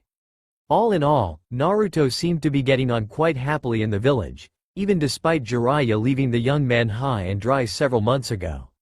Perhaps it was the tobacco talking, but maybe the Sandame was worrying too much about the young Uzumaki heir. The kid seemed to be doing alright on his own, just fine, after all. He'd let it all play out, and see where it went. After all, when you get to be that late in life, you can't spend time worrying about every single thing in the world, or you'll have no time left to enjoy it.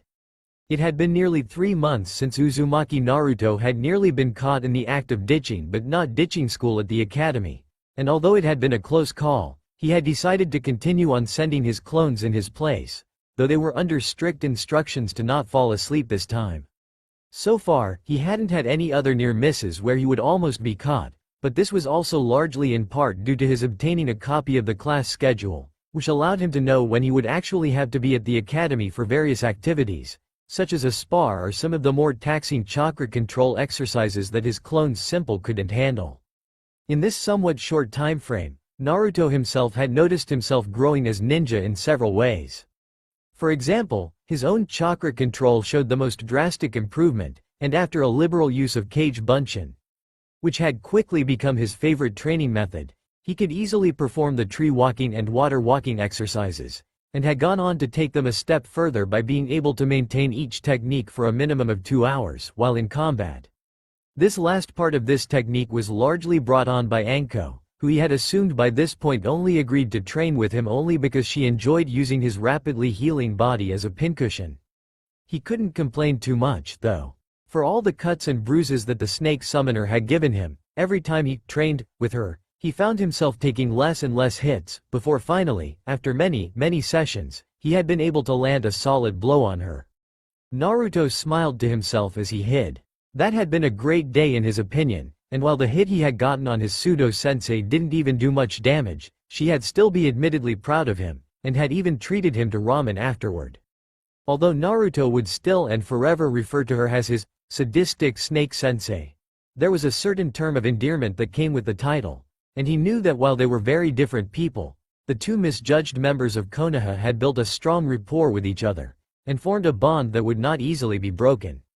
In fact, Anko herself had realized this too, and had even found herself teaching the young blonde shinobi in training some of her own assassination and killing techniques.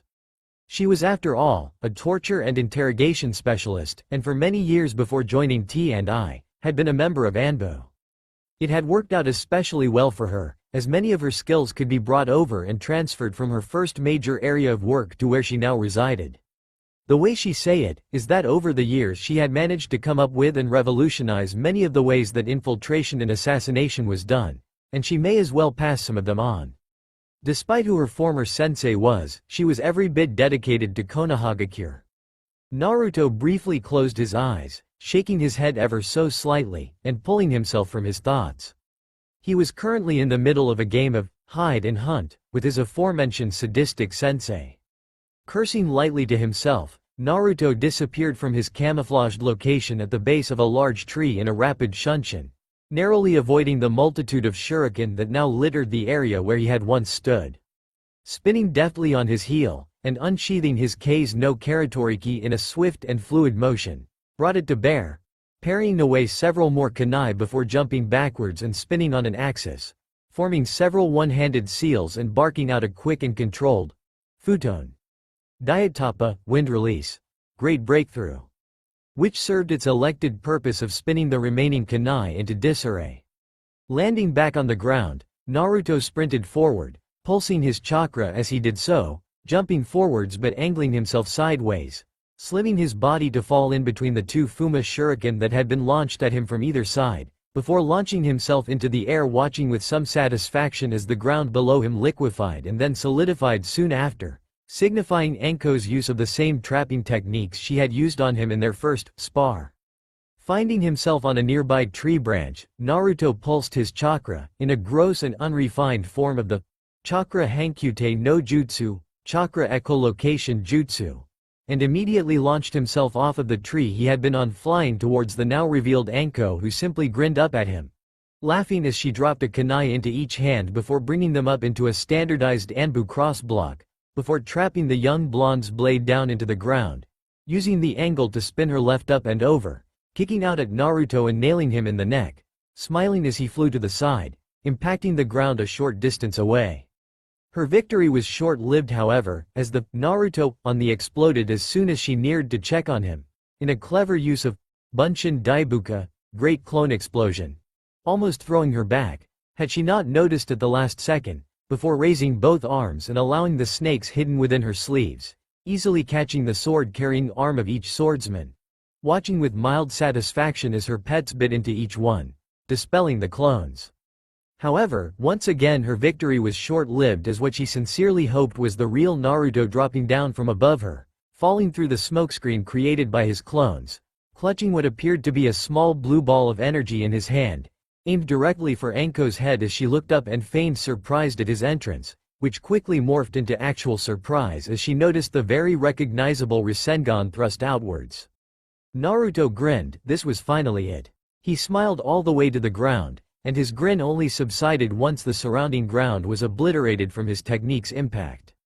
He barely had time to stand, barely bringing his katana to bear over his left shoulder, blocking an irate-looking Anko armed with kunai, but unfortunately failed to notice that the real Anko was underneath the ground, and him, up until the point he felt her hands wrap around his ankles, pulling him neck deep into the ground, sword and all. Really, kid? A fucking Rasengan? I knew you were the fourth's brat, but damn.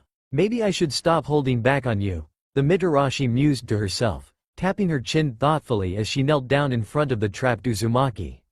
Naruto, for his part, was doing his absolute best not to look at the view he was being blatantly given by the snake Kunoichi, knowing that the moment he allowed the blush onto his face of attempted to sneak a peek, he would be in a world of hurt. Kami, Anko-sensei, you get mad if I don't have intent to kill, you get mad when I do try to kill you, I don't understand. Naruto sighed exasperatedly, looking his pseudo-sensei dead in the eyes. Can you please just let me up? This position isn't exactly comfortable, and I do have other things to do today. Naruto trailed off at that point, looking up expectantly at the snake summoner, as was finally rewarded as the ground around him loosened up to the point that he was able to move, and he pulled himself out of the dirt, sheathing his katana and replacing it on his shoulders. Thanking his friend and sensei, Naruto took to the trees, moving in between them in a combination of shunshin and basic tree hopping. As he disappeared through the rooftops, Anko remained on the forest floor, watching him go, not even blinking when a single Anbu operative dropped down next to her. She waited a mere few moments before inclining her head towards the crane-masked man, speaking softly. You know, he's improved a lot in the last few months. His speed has improved. Taijutsu is up. His ninjutsu was already above his level, and one of these days I think I'll talk to Yugao and have her mess him up in kenjutsu. Not to mention that Rasengan in the end there. He's gotten decent at his misdirection tactics as well. She informed the other shinobi, who only nodded and retrieved a scroll from his pack, handing it to the T&I operator, who began to briefly look it over. Am I to assume then, that he has your recommendation for the core? The recommendation of someone such as yourself wouldn't be overlooked should he accept our offer once he becomes a genin. The Anbu supplied, his features a mask due to his mask, and his stature offered no inclinations to what he may have actually been thinking. Anko had finished looking over the scroll, and held her hand over it, pushing some of her chakra into her signature, and sealing her recommendation into the paper, before handing it back to the other ninja. Yeah, I approve of the decision, and I give my recommendation and back for Uzumaki Naruto to be instated into the Konoha Anbu division yada yada, whatever. The kid's got my backing, that's all you're really looking for, right Crane? Anko tilted her head back, and turned to look at her fellow shinobi, before addressing him once more, stopping him as he was about to leave the clearing. Just make sure to give him something other than the fox mask, alright? As Crane left the clearing, he could still make out the, in his opinion, slightly insane snake summoner's laughter. Sighing to himself, the Anbu operative made his way through the trees, and eventually through the rooftops of Konoha back to his headquarters. The young Uzumaki had been approved for eligibility to enter the Anbu Corps, pending his graduation from the academy. As he landed in the doorway of the hidden entrance and checked his surroundings before entering, he verified that he had all the information that was required on the boy. Soon, if he accepted, the heir to the Uzumaki would become the newest member of the Black Ops division. It had been nearly a year since Naruto had signed up at the academy, and to say that things were going swimmingly was an understatement. He had easily rose to the top of his class, only having the occasional rival in the form of the brooding Uchiha, who despite Naruto's best efforts, refused to lighten his mood, causing him to eventually give up trying. Instead, he had chosen to become closer to the many friends he had made, and found a way to bond with each of them. It wasn't an uncommon sight to find him sleeping outside with Shikamaru, or chowing down on a bag of chips with Choji. But if he had to choose, he had become closest of all to the young Inuzuka heir, Kiba. The two boys would often train together, and though Naruto had supremely outclassed him, it only served to push him on to train harder, and every time the boys would part it was on good terms.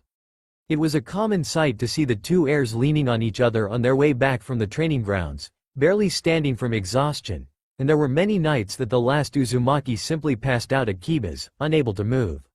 If anyone ever asked him, he would say that he would prefer to live on his own and said that he enjoyed the solitude, but it was obvious to everyone in the compound, especially Sume and Hana, who had both become quite fond of him, often calling him an honorary Inuzuka, that he adored the affection and attention he would get there.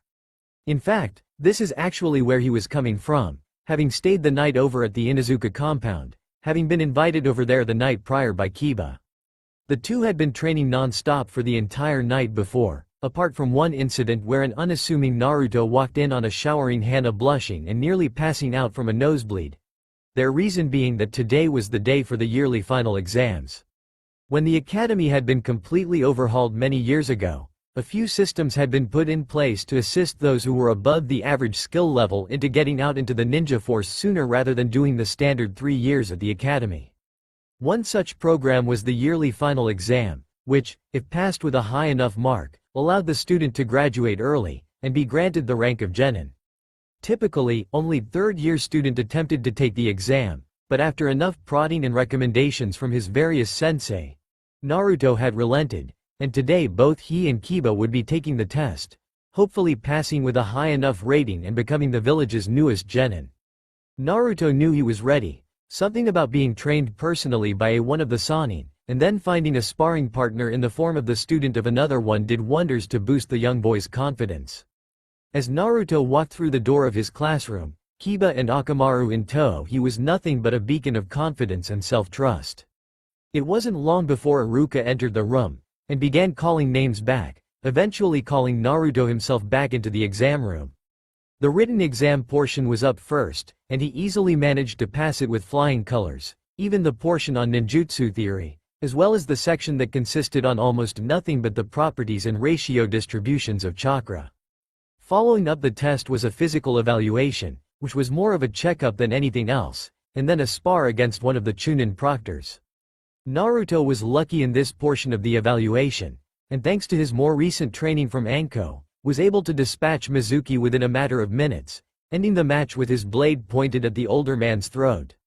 The final portion, ninjutsu, was the easiest by far, and after Naruto easily performed the henge, he overloaded the bunshin and made 20 instead of the required 3, and a basic kawarimi. He proudly walked out of the room, a leaf inscribed Hittite clutched in his hand, and a broad smile on his face.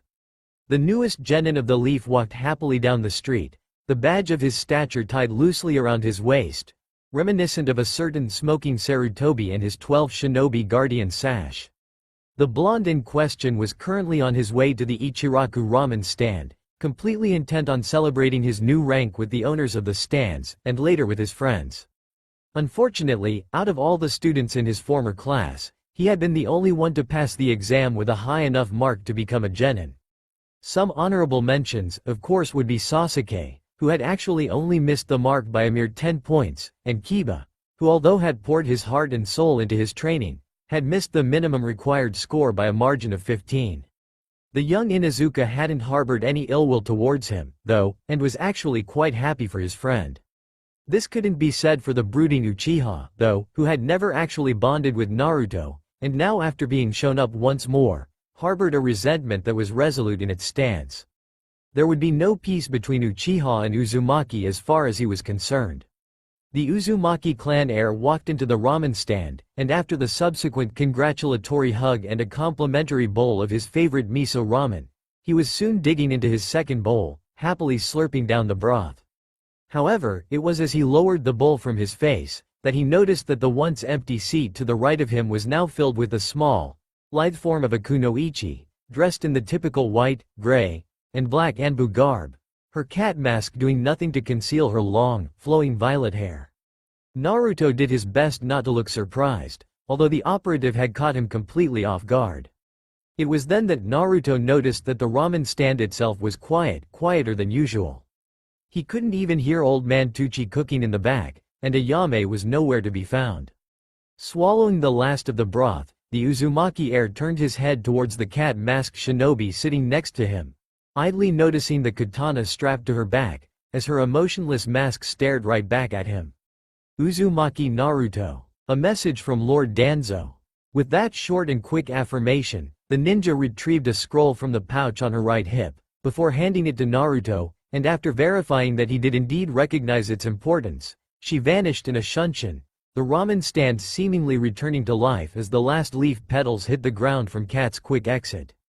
Contemplating the scroll in his hands, Naruto apologized to Ayame, who had by now reappeared, being none the wiser to what had happened, paid his tab, and disappeared in a shunshin of his own, reappearing on the top of the Hokage monument, before moving to stand on his father's head.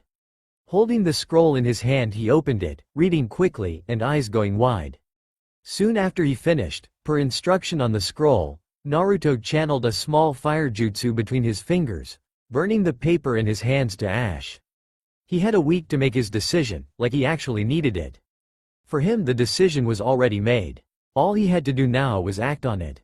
The strange, three-pronged kunai sailed through the air in straight line that was polished off from years of practice, impacting into the target, not only dead center, but with a hearty thunk, before it was enshrouded by a dark yellow flash of light. Anyone who had been alive when the Yondaime Hokage had been would have immediately recognized the signature jutsu of Namikaze Minato, but they would also have been quite thrown off, as instead of the man they had envisioned appearing, they would have watched the small frame of a 12-year-old slam into the tree, unable to control his momentum. Naruto had been attempting to master his father's Hiruzen technique for the last several months, and with this being his first, and also last, week as a genin before he officially signed on with Anbu, he wanted to be able to make as much progress as he possibly could before he started with the core. For all the progress he had made on the Hiruzen, though, he was still a long ways off from where his father had been. Just thinking about the shoes he had to fill to live up to his father's name was enough to make his head spin. The man had been a legend, able to decimate entire armies within minutes. And if Naruto wanted to surpass him, he had a long way to go. That isn't to say that he hadn't made progress, though. His first attempts at utilizing the Hiruzen had ended in nothing more than him throwing an oddly shaped kunai against a wall.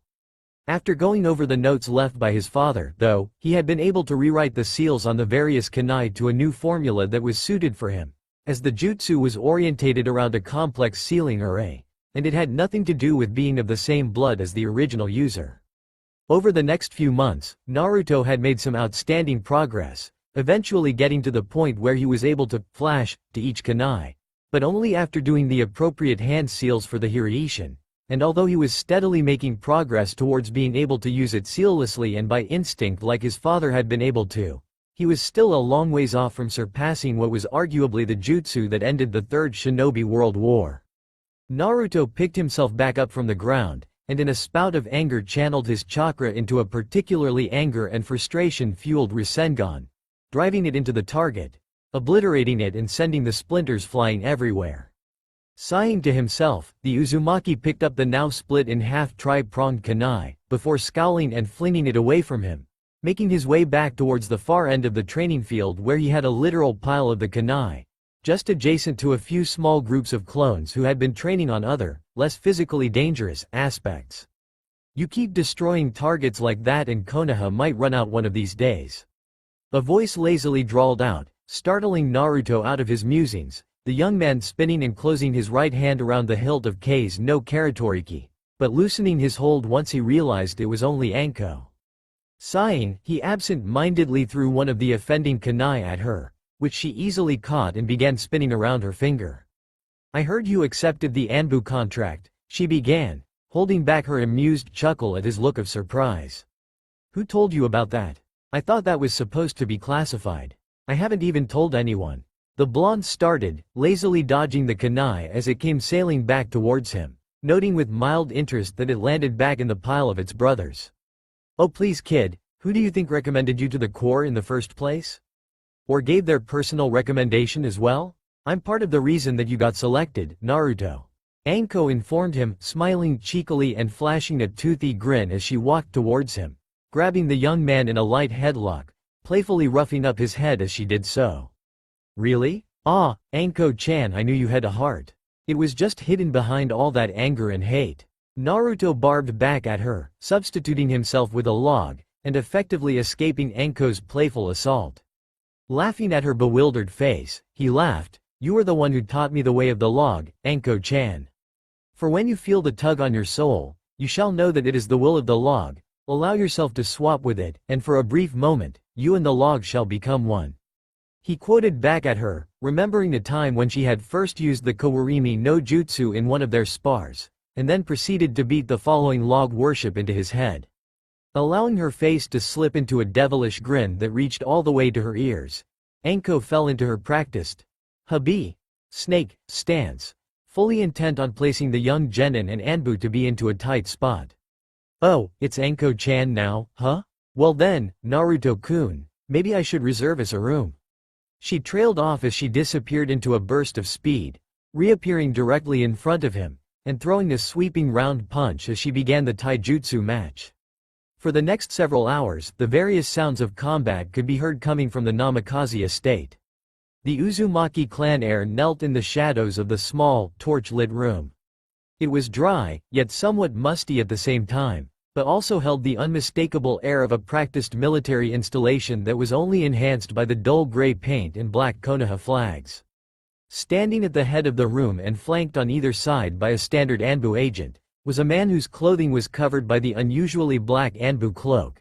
However, the cloak did nothing to cover the man's bandaged face, or spiked black hair. The cloak also revealed that the man's right arm was trapped in a sling, and if one were to judge by the man's ever-present cane, he was also someone injured, if not just elderly. However, none of these qualities did anything to mask the man's confident aura, and he practically leaked an air of exuberance. The man, known as Shimura Danzo, head of Konohagakure's Black Ops division, and whose orders were only superseded by the Hokage himself, moved to stand in front of the kneeling blonde, asking the first and only question that all Anbu initiates faced. "Do you know why you were selected to kneel before the great tree of Konoha?" Naruto, not moving anything but his lips, answered solemnly, but no less resolutely, "To walk in the shadows that even ninja fear to tread. I will protect my village from the darkness by harnessing myself, defending it with my life and soul." At this completion of his statement, the tiled plating on the ground in front of Naruto opened up, revealing a raising platform upon which rested a white, porcelain mask containing the visage of a lynx. "Then rise and go forth. Tonight, you are no longer Uzumaki Naruto, heir to the Uzumaki clan and genin of Konoha. Until the day that you step from the shadows and return to the light, you shall be known as Rinkusu, Lynx." Placing the mask upon his face, Lynx stood up, for what felt like the first time, before closing his right hand into a fist and crossing it over his heart.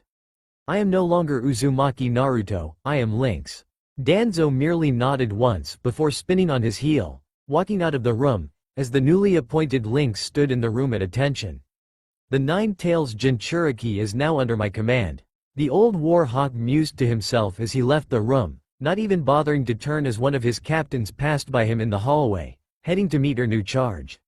Lynx, perhaps because of the mask, or maybe he was already that steeled in his emotions, didn't even move when the Anbu operative he had met before, Cat, stepped into the room, quickly crossing it to get face to face with him, before speaking in a curtly and clipped tone. Lynx, I am Cat, your new captain. From this point on, your chain of command is me, and only me. Is that clear? Waiting for a brief second as Lynx nodded, she continued, very well. Then after we set you up in your new living quarters, we'll see about getting you in the field. Let's move. Kat smiled pleasantly behind her mask at the obedient and seemingly capable nature of her newest recruit. Soon she would see just what Enko had when she had pushed for the young blonde to join the corps, and as she turned on her heel and began walking away, with Lynx in tow, she couldn't help but hope he didn't disappoint her. She'd hate to be the one to break it to Enko that her prodigal son, in the Kunoichi's own words, had died on his first mission as an agent. Lynx sat stock still in the tree, trusting fully in the light-bending camouflage jutsu that he had been taught by Jiraiya, watching intently at the scene unfolding below him. Lynx had been a member of Anbu for several weeks now, and after blasting through the standard recruit training that typically took an agent a period of 1 month, Lynx completed it in 1 week. Thank you Cage Bunshin. He had been assigned his first of many missions. So far, he even had a perfect track record, spanning multiple missions throughout various areas of the elemental nations. Currently he was watching as one of the nobles of Rice Country and his entourage passed by his position. He had been assigned to eliminate this particular noble, a woman in her early 20s. Lynx didn't know how such a low-profile assassination would help his village, but then again, he wasn't supposed to. As an agent, Lynx was a tool to be used as his captain and his Hokage saw fit. If that meant dispatching a 3-man cell to deal with an up-and-coming noble, then that's what it meant. If his face showed any sort of disapproval of this mission, his mask did not relay it.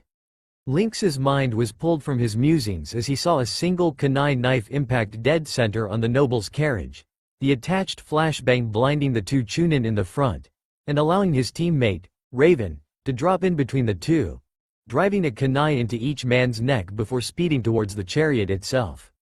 Meanwhile, Lynx had shunshined to behind the chunin that was bringing up the rear, before spinning on his heel and moving in a burst of incredible speed towards the chariot as well, K's no Karatoriki out and extended. As he passed the ninja on his way to the chariot, flicking his katana forward, the man was dead and decapitated before he even hit the ground. All at the same time as the Junin of the group emerged from inside the carriage, laying an eye on Naruto, before a short, black tanto appeared to protrude from his back to the front of his chest. As the man fell over, the small form of Jaguar appeared behind the man, nodding at Lynx. As one, the 3 members of Anbu each took a side on the chariot, before running through a set of hand seals and with a simultaneous call of Kaden. Gokakyu no Jutsu, Fire Release, Great Fireball Jutsu. The 3 large balls of highly corrosive heat and energy collided in on each other, rendering the small carriage, and the noble inside, to dust. Performing a swift, futon, Daitapa, wind style, great breakthrough, which cleared away all of the ash that had accumulated between the bodies and destroyed wood, leaving a cleared road that had little to no evidence of anything that had occurred there. Lynx spared the scene one more glance before he took to the trees, relying on his already incredible speed to catch his teammates. Anbu operatives were supposed to be discreet, after all. And after the noble was killed and all the evidence destroyed, Lynx supervised the cleanup before our return to Konoha. Raven reported to Cat, all 3 members of his cell remaining kneeling before the cat-masked woman. Very well, you are dismissed to quarters until further instruction. Lynx, remain. Cat spoke in a clipped tone, her arms crossed under her decently sized bust, walking around the still kneeling Lynx. He watched her as she paced around him, not moving his head, but still taking in every aspect her curves. He may have been young, but he was still a guy. He remained frozen as she moved around behind him, stopping as she became perpendicular to the sword that was crossed across the young man's back. Training ground beta. 2 minutes. Don't be late, Kat simply stated, turning her back, and hearing the slightly distorted and muffled, "Yes, Taiko," before the small gust of wind that was common with a shunshin. She grinned to herself, under her mask, fingering her own katana, before pulling up her hand and vanishing in a shunshin of her own, small leaf petals floating softly down and landing on her desk. So, her newest recruit fancied himself to be good at kenjutsu? Maybe she could have some fun with him, after all. And by fun, she very obviously meant brutalize through her own mastery of kenjutsu. Lynx had no idea that she was known as Konoha's mistress of the blade, but he would soon learn. And learn he did. As soon as his captain had shown up, there had never been any warning.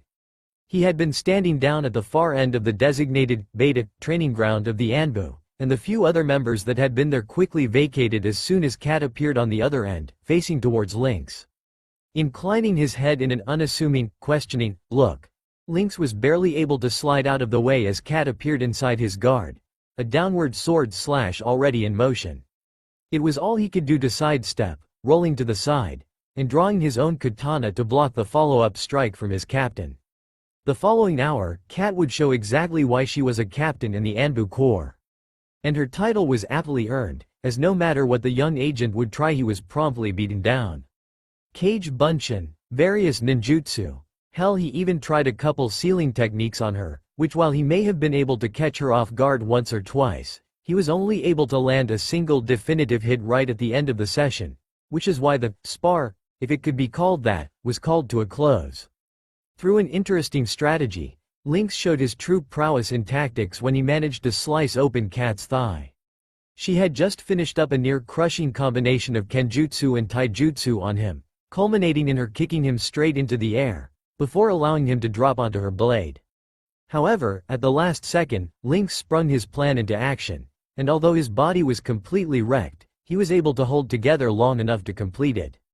As the young agent fell towards the sword, he pulsed his chakra outward, and multiple rocks and rubble around that had become littered around the training field released their transformation techniques, revealing themselves to be multiple copies of Lynx, all who promptly launched themselves at the Anbu captain.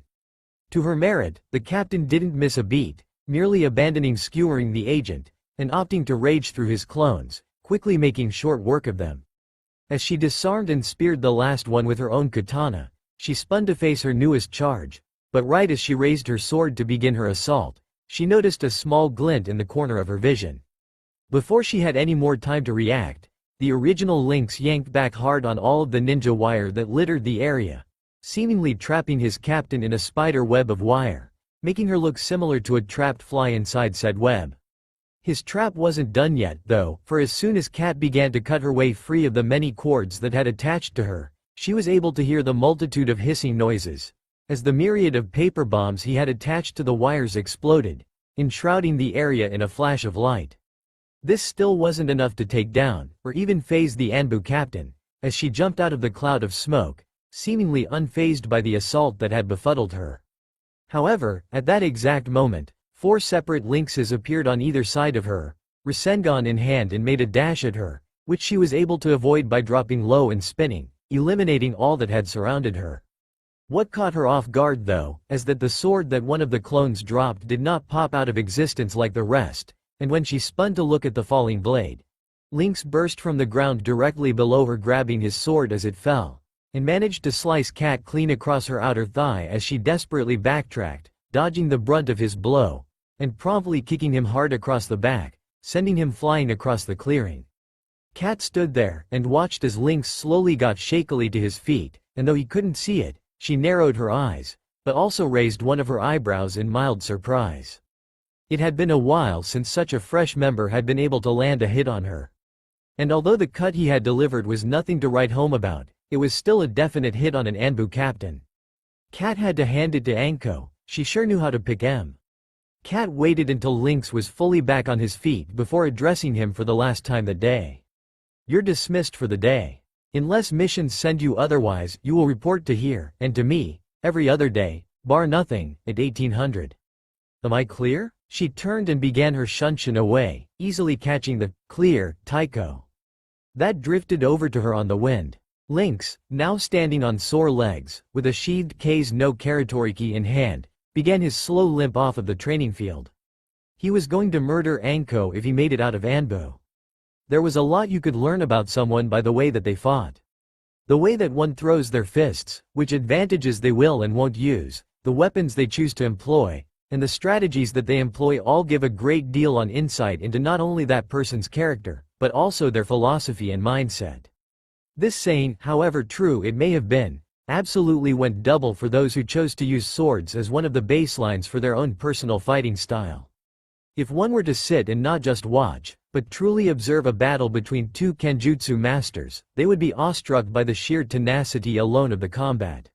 When two masters of the blade meet, their joining and crossing of blades is often referred to and seen as a dance between the two combatants, their blades ebbing and flowing with each other, each one performing a give and take, and the moment both rapid and fluid. It was truly a masterpiece to behold, if one were privileged enough to watch them meet, that is, if the battle itself wasn't decided within the first few strikes. Conversely though, the longer the meeting between the two swordsmen went on, the danger of it also went up, as each opponent would be more and more willing to pull out all the stops and go for the more dangerous maneuvers. This was both a boon and a disappointment for any spectator, as some of the sheer movements that would be made are absolutely astounding, but they were also more likely to bring a quick and decisive end to the dance, almost as if the music they had been flowing to had been cut, the record being smashed. However, none of these thoughts were farther from Lynx's mind as he desperately parried, dodged, and counterstroke against the blade of his captain, the ever-elusive cat-masked Anbu, who he had come to realize was a world-class kenjutsu expert. It seemed to matter little how much he trained, or how much he fought against her, for every single time they would engage in a fight, she had walked away the victor.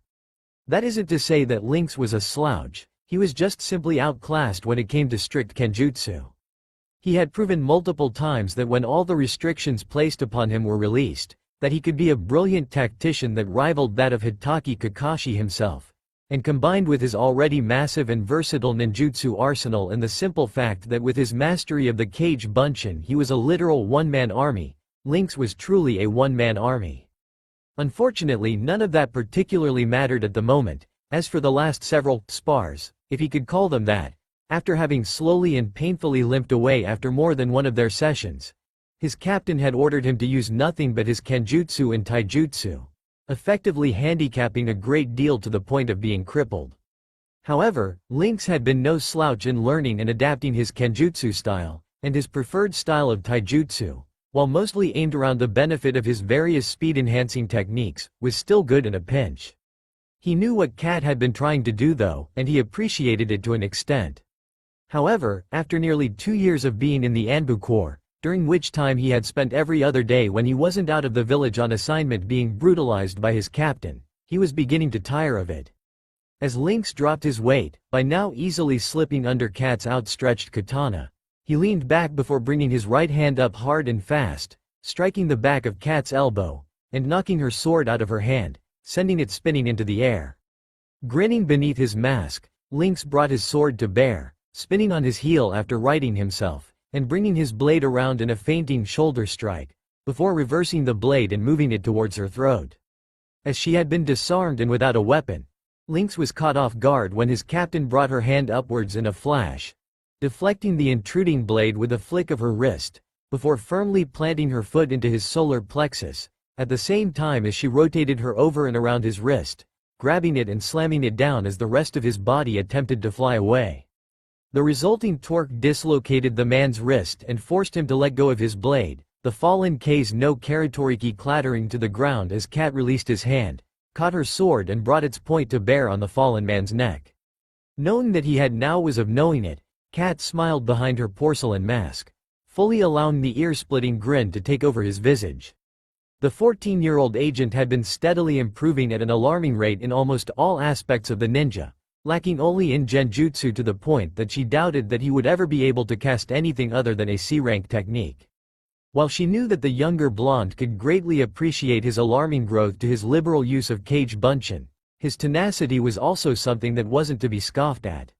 You could look at his outlook on her training as a prime example of this, as no matter how many times she beat him down, broke his bones, shattered his ribs, or just generally cut him up during their spars, she knew Lynx would be a training field beta the day after, despite the shape he was in. Additionally, Lynx also boasted a currently 100% mission success rate, with minor casualties having been suffered only a small number of times. Yes, all in all, even Kat had to admit that he was a truly impressive Anbu agent. Having only been in the program 2 years and ascending to the position that he was in was something that had been unheard of since the days of Uchiha Itachi. There were many reasons that Kat had chosen to make him her lieutenant nearly a year ago, but one of the largest was the young man's drive that even she could see was barely concealed behind his mask. This did nothing to mention the sheer potential that the young man possessed. His room for growth was massive, and the teen seemed to take to the ninja arts akin to a fish taking to water. All of these thoughts flashed through the Anbu captain's mind as she flicked the blood from her katana before sheathing her blade, turning her back on her lieutenant and walking away, disappearing in a rapid shunshin. As Lynx slowly picked himself up, he knew he was being watched by several members of Anbu, if their somewhat familiar chakra signatures were anything to go off of. While he was no censor, even he could pick up people this close in proximity to his own massive chakra. What he didn't know though, was that the few watching him were some of the other captains of the other divisions in the Corps, and he was clueless to the fact that Kat had been looking for a replacement. No, all Lynx knew for sure was that his wrist needed to be reset, and that he was in a hell of a lot of pain for it being this early in the morning. He sighed softly to himself, before retrieving his fallen katana and returning it to the sheath on his back. At least he didn't have any missions planned for the next couple days, so he could attempt to recuperate before his next beat Dao training. He meant training. Sarutobi Hiruzen looked at the stack of paperwork laid out in front of him, idly wondering just exactly how much trouble he could possibly get in by burning it all to a crisp. It wouldn't take much, not even a second thought. The professor could simply flick his fingers and in the small flash of a fire jutsu, it would all be gone. The old man sighed, staying his hand for now. The paperwork was a necessary evil that was in place to help run the village, and while he hated it with almost every fiber of his being, he was mature enough to restrain himself. Looking over to the duo standing in front of him, Sarutobi steeled himself, his visage taking on that of a hardened warrior, that of a straight commander, rotating his chair to face the three-man cell that was keeling in front of him, their animal-masked faces bowed respectfully towards the ground. Hiruzen smiled briefly, instantly recognizing the young man bowed on the far left, his mop of unruly dull blonde hair being a dead giveaway for one as attentive as the Hokage. Returning his thoughts to the matter at hand, the old Hokage addressed the 3 Anbu agents in the room, allowing them to stand at full height as he began his briefing.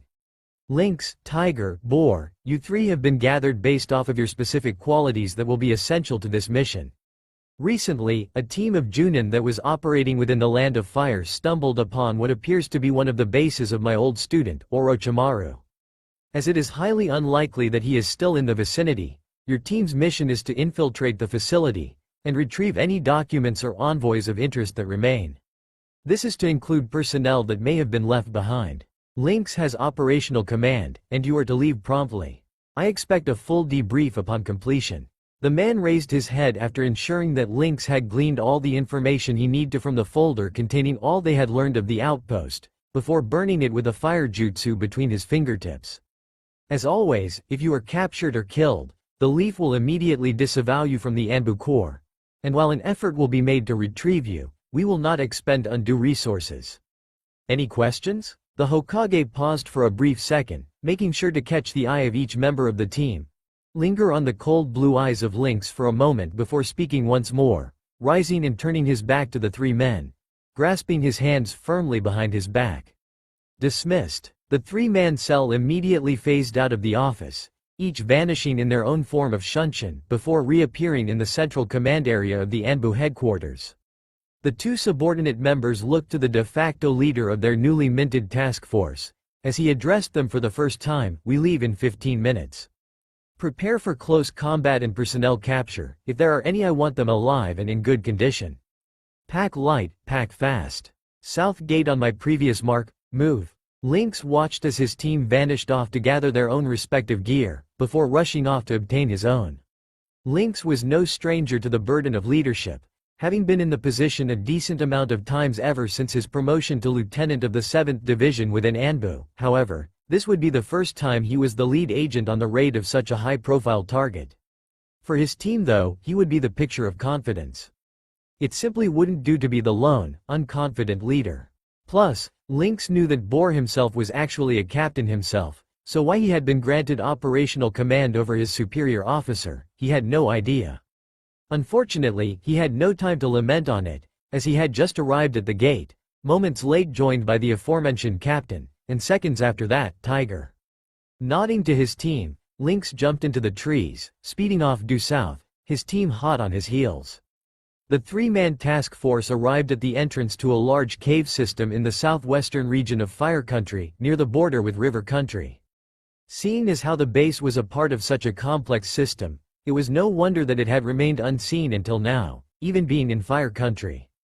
Dropping to the ground below the tree he was currently in, Lynx was soon joined by Boar and Tiger, and upon relaying to them their instructions, the three seemed to vanish as they moved akin to snakes in the grass towards the entrance of the cave complex, slipping inside unseen and unheard. They hadn't made it too far into the system before they discovered the true entrance to the compound, in the form of a small, circular door on the far side of one of the walls. As Lynx moved to disable the various seals that had crisscrossed over the hatch, his two teammates covered his approach. It was somewhat well known in the Anbu Corps that Lynx was quite adept with the lost art of Fuinjutsu, and it was speculated within the higher echelons that he had long surpassed even Jiraiya in the art. As the two men watched their team leader work, precisely and in silence, they were reminded of the reason he had been placed on his team. The way that the current Anbu lineup worked was that each member of the team served a particular role.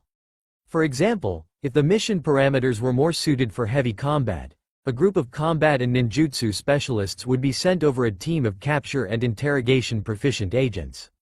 For this particular raid, the team consisted of Lynx, the SEAL expert and close to mid-combat specialist, in addition to Tiger, the infiltration and intelligence gathering expert, who would know what to look for as they moved through the base, and finally, the team was rounded out by Boar, who as a captain, was proficient in all areas to a certain extent, but in this case served primarily for prisoner capture and interrogation. Lynx finished writing out the kanji he had been working on, before lightly pressing the paper into the center of the doorway. Watching as the seal he had written briefly flashed a dull blue, followed by the door opening, the many security and defense seals that littered the entranced now nullified. Signaling to the other two members of his raid group, Lynx stepped inside the compound. However, for all his training, Lynx was only slightly surprised that the inside of the complex was built like a maze, with corridors and tunnels spiraling off in several directions. Signaling once again to his teammates, Lynx quickly formed a massive group of cage bunshin, them all immediately rushing off in separate directions, as the team of three stepped into the shadows, waiting for the reconnaissance group that had just been sent out to return. They didn't have to wait for long, as within 7 minutes of the cage bunshin's disappearance, all of them had been dispelled, and Lynx now knew the correct path to follow to the main facility, and as far as he could tell, there weren't very many combatants in the hall, if at all. Only 4 of his clones had been forcefully dispelled after reaching what he perceived as the main chamber, the rest of the clones dispelling on their own after reaching nothing of value, or hitting a dead end in the compound. In response, the 3 agents quickly made their way down the long halls of the facility, before coming up to the door that led to the main area. The team stacked up on it, with Tiger and Boar on either side, Lynx standing center on the ceiling a few feet back. After assuming that they had already been discovered by way of Lynx's destroyed clones, the team opted for the shock and awe approach. Boar and Tiger, after slapping a pair of enhanced explosive tags on the door, jumped back and took cover, looking on in mild satisfaction as the doors were blown inwards, and the team idly watched as a massive hail of kunai and shuriken peppered the area where the door had once stood. "Well, go ahead and come on out, shitheads. I ain't got all fucking day." A feminine voice perforated the darkness of the complex, and the Konoha team began quickly signing to each other in preparation for the contact with the enemy. In seconds, it had been decided that Lynx, as the combat specialist, would distract and deal with the enemy, allowing Boar and Tiger to slip past and continue on with the mission. "Jesus fucking Christ, I know you're there. Stop being a fucking puss." The woman started before a single kunai pierced the darkness, heading towards her, its aim based entirely off of the sound of her voice. As the enemy combatant easily sidestepped the lone kunai, smirking at the stupidity of such an attack, she was caught off guard as it was suddenly replaced with the 5'4" form of what she assumed was a young man, if his somewhat muscled frame was anything to go by, as he appeared next to him, throwing a spinning kick that managed to connect with her solar plexus, sending her to the other side of the room. Lynx fell into his tried and true Hachidori, hummingbird, stance, a kunai easily falling into his right hand in a reverse grip, as he appraised his female opponent.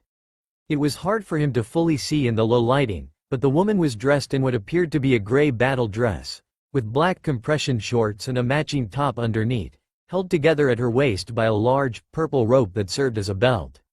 She was also wearing some sort of headband that covered the top of her head, slipping her long red hair down either side of her head with a small tuft stuck down the center, lying flat on her nose. Hell, Lynx may have even thought the woman was cute, had she not been trying to kill him and his team. By the time he had finished his appraisal of his opponent, the woman had already gotten to her feet, screaming something about being one of her Orochimaru-sama's elite, left in charge of the facility as they pulled out, but if he was being honest with himself, Lynx couldn't have cared less about her name, rank or whatever. That was Moreno Ibiki's job to find out, and he would ensure he was able to. Forming some cage bunshin which quickly jumped into the shadows of the large room, Lynx rushed forward, in a serpentine fashion across the center of the room, intent on taking down the woman before she could deal any form of massive damage that might compromise his mission.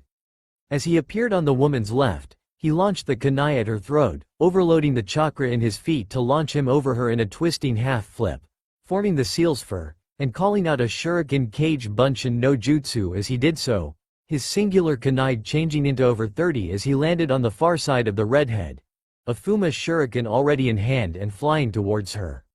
The redhead, focused intently on dodging the multitude of kunai that had quickly come to rain on her from one side, nearly missed the large windmill shuriken that would have caught her square in the shoulder blades had she not thrown herself forwards into a shoulder roll at nearly the last second, before widening her eyes in abject anger and shock as the bladed weapon curved back towards her, causing her to leap to the side to avoid being split in two.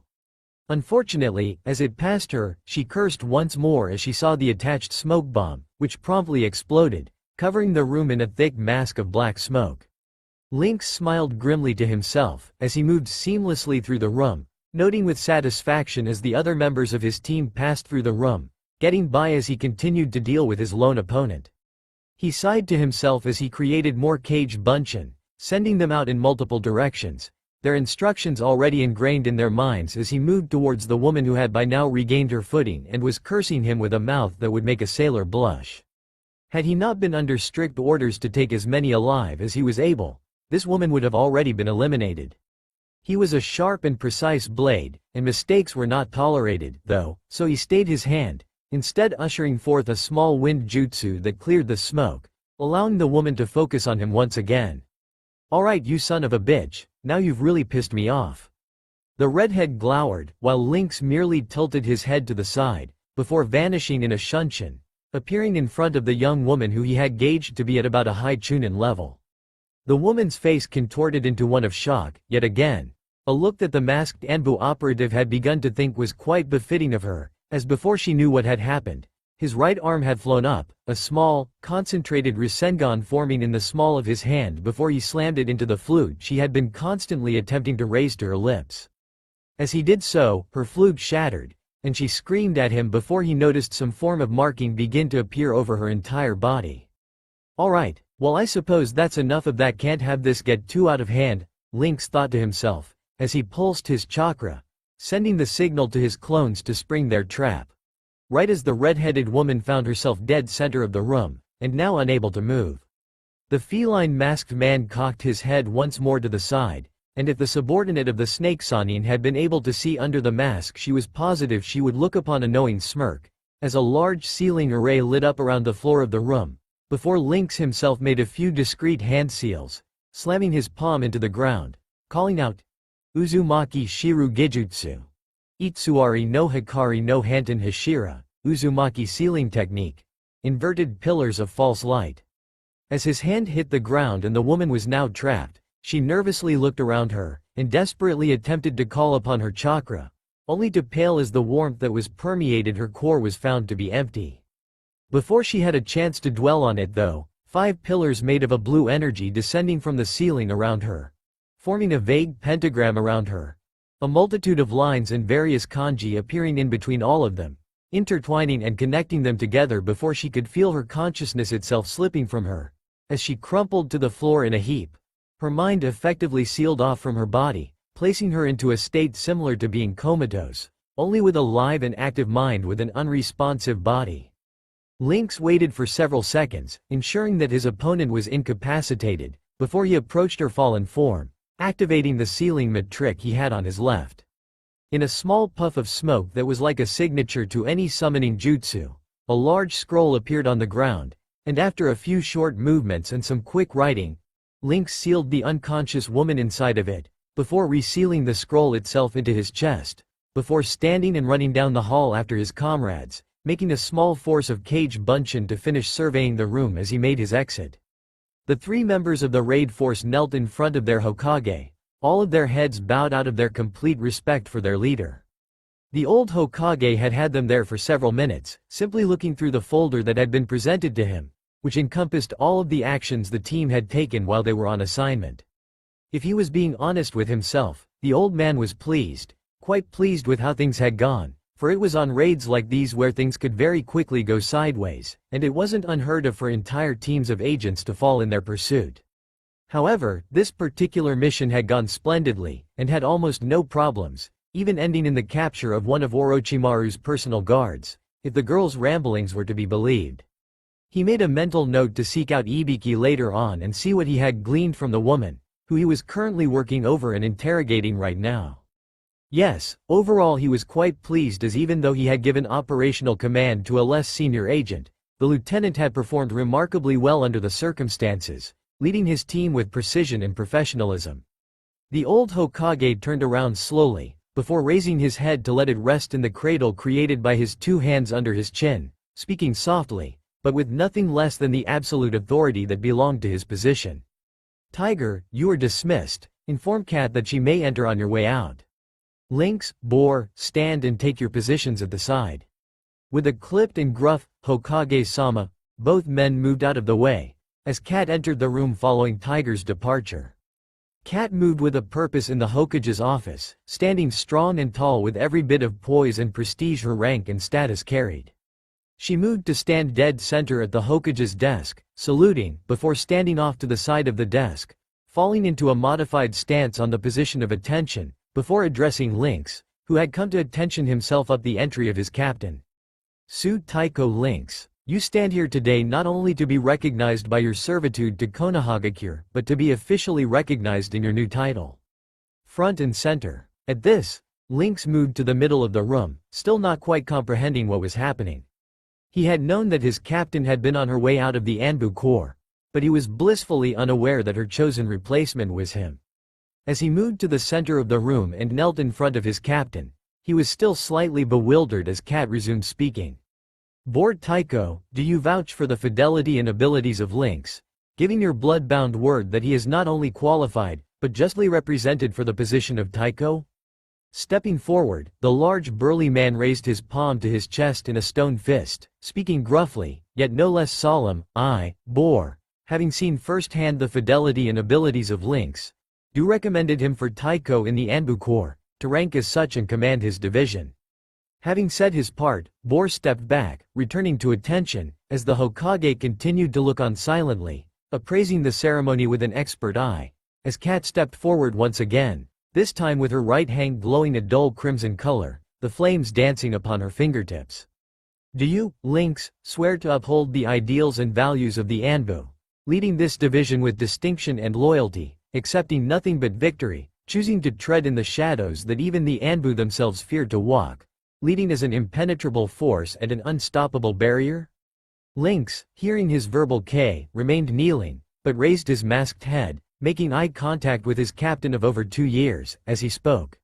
"Upon my honor as a defender of the Leaf, I pledge my heart and soul in their defense." He finished, standing to his full height, and performing a crisp right face, revealing his left shoulder to his captain, his Anbu tattoo on full display. Kat stepped forward before bringing her flame-coated hand to the blonde's shoulder, wincing behind her mask at the sound and sensation of burning flesh, as all the members of the room watched on as Lynx's Anbu tattoo changed from that of a basic recruit to that of a captain, the scarring flesh a testament to his will and dedication. All three members of the Anbu Corps faced towards their Hokage, forming the hard clenched fist in their right hand before rising it to cover their hearts. The Hokage nodded once, simply and effectively dismissing his two Anbu captains, and watching in satisfaction as they vanished in their own respective shunshuns, before addressing the former Captain Cat. "Yugao, I think you made the right choice in your successor," he mused, before turning to puff on his signature wooden pipe, watching out of the corner of his eye as the purple-haired woman slowly reached her hand up to the porcelain mask that had been her face for the last several years, removing it and placing it on the Hokage's desk, allowing a small, wry smile to grace her features.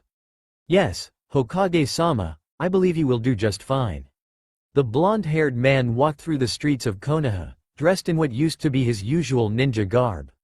It felt almost alien to him now, after having worn the uniform of the Black Ops Division for over 3 years.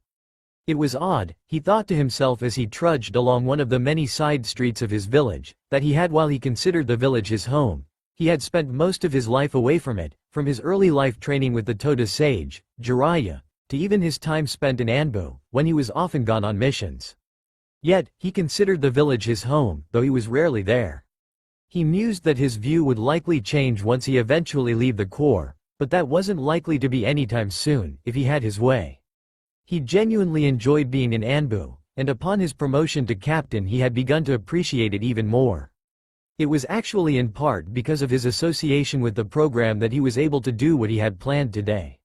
Yes, today he was on a mission, though it was more of an off-the-record type deal, he mused to himself as he walked towards Training Ground 44, aptly nicknamed, the Forest of Death, by its denizens and more especially, by the woman who had made the training grounds her home. He had no doubt that seeing Anko again for the first time in several years would turn out to be confrontational, but he figured he could quell her anger rather quickly with his reason for being there. Over the last few months, the young blonde man had become a true master of Fuinjutsu, reaching heights in the lost art that even the renowned seal master Jiraiya couldn't hope to achieve in this lifetime. It was during his studies, and while looking over various recovered notebooks from several of Orochimaru's bases, that he had finally figured out the way to relieve Konoha's own resident snake mistress of her curse mark. He had even done an experiment of his own, testing his theory and method by removing the curse mark of the sound Kunoichi, Tayuya, who he had captured nearly a year ago during one of his final tests to become a captain. It had been an ordeal, and the woman had been less than cooperative, especially after she realized just who in fact he was, but nevertheless, he had managed to remove the cured mark from her body. This had all been about a month ago. He would have gone and met with his old sensei sooner, but he wanted to be sure that there would be no negative lasting effects from the forced removal of something that had been a part of the Kunoichi for so many years. As stone-hearted as he had become, one had to be if they were going to survive in the Anbu.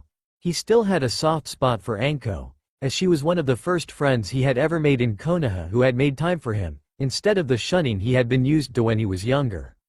Lynx, no Naruto. Uzumaki Naruto, he reminded himself, was pulled out of his thoughts by the kunai that sailed past his cheek, slicing it open as the purple-haired Kunoichi in question appeared behind him, holding him close to her with her offending knife pointed at his throat.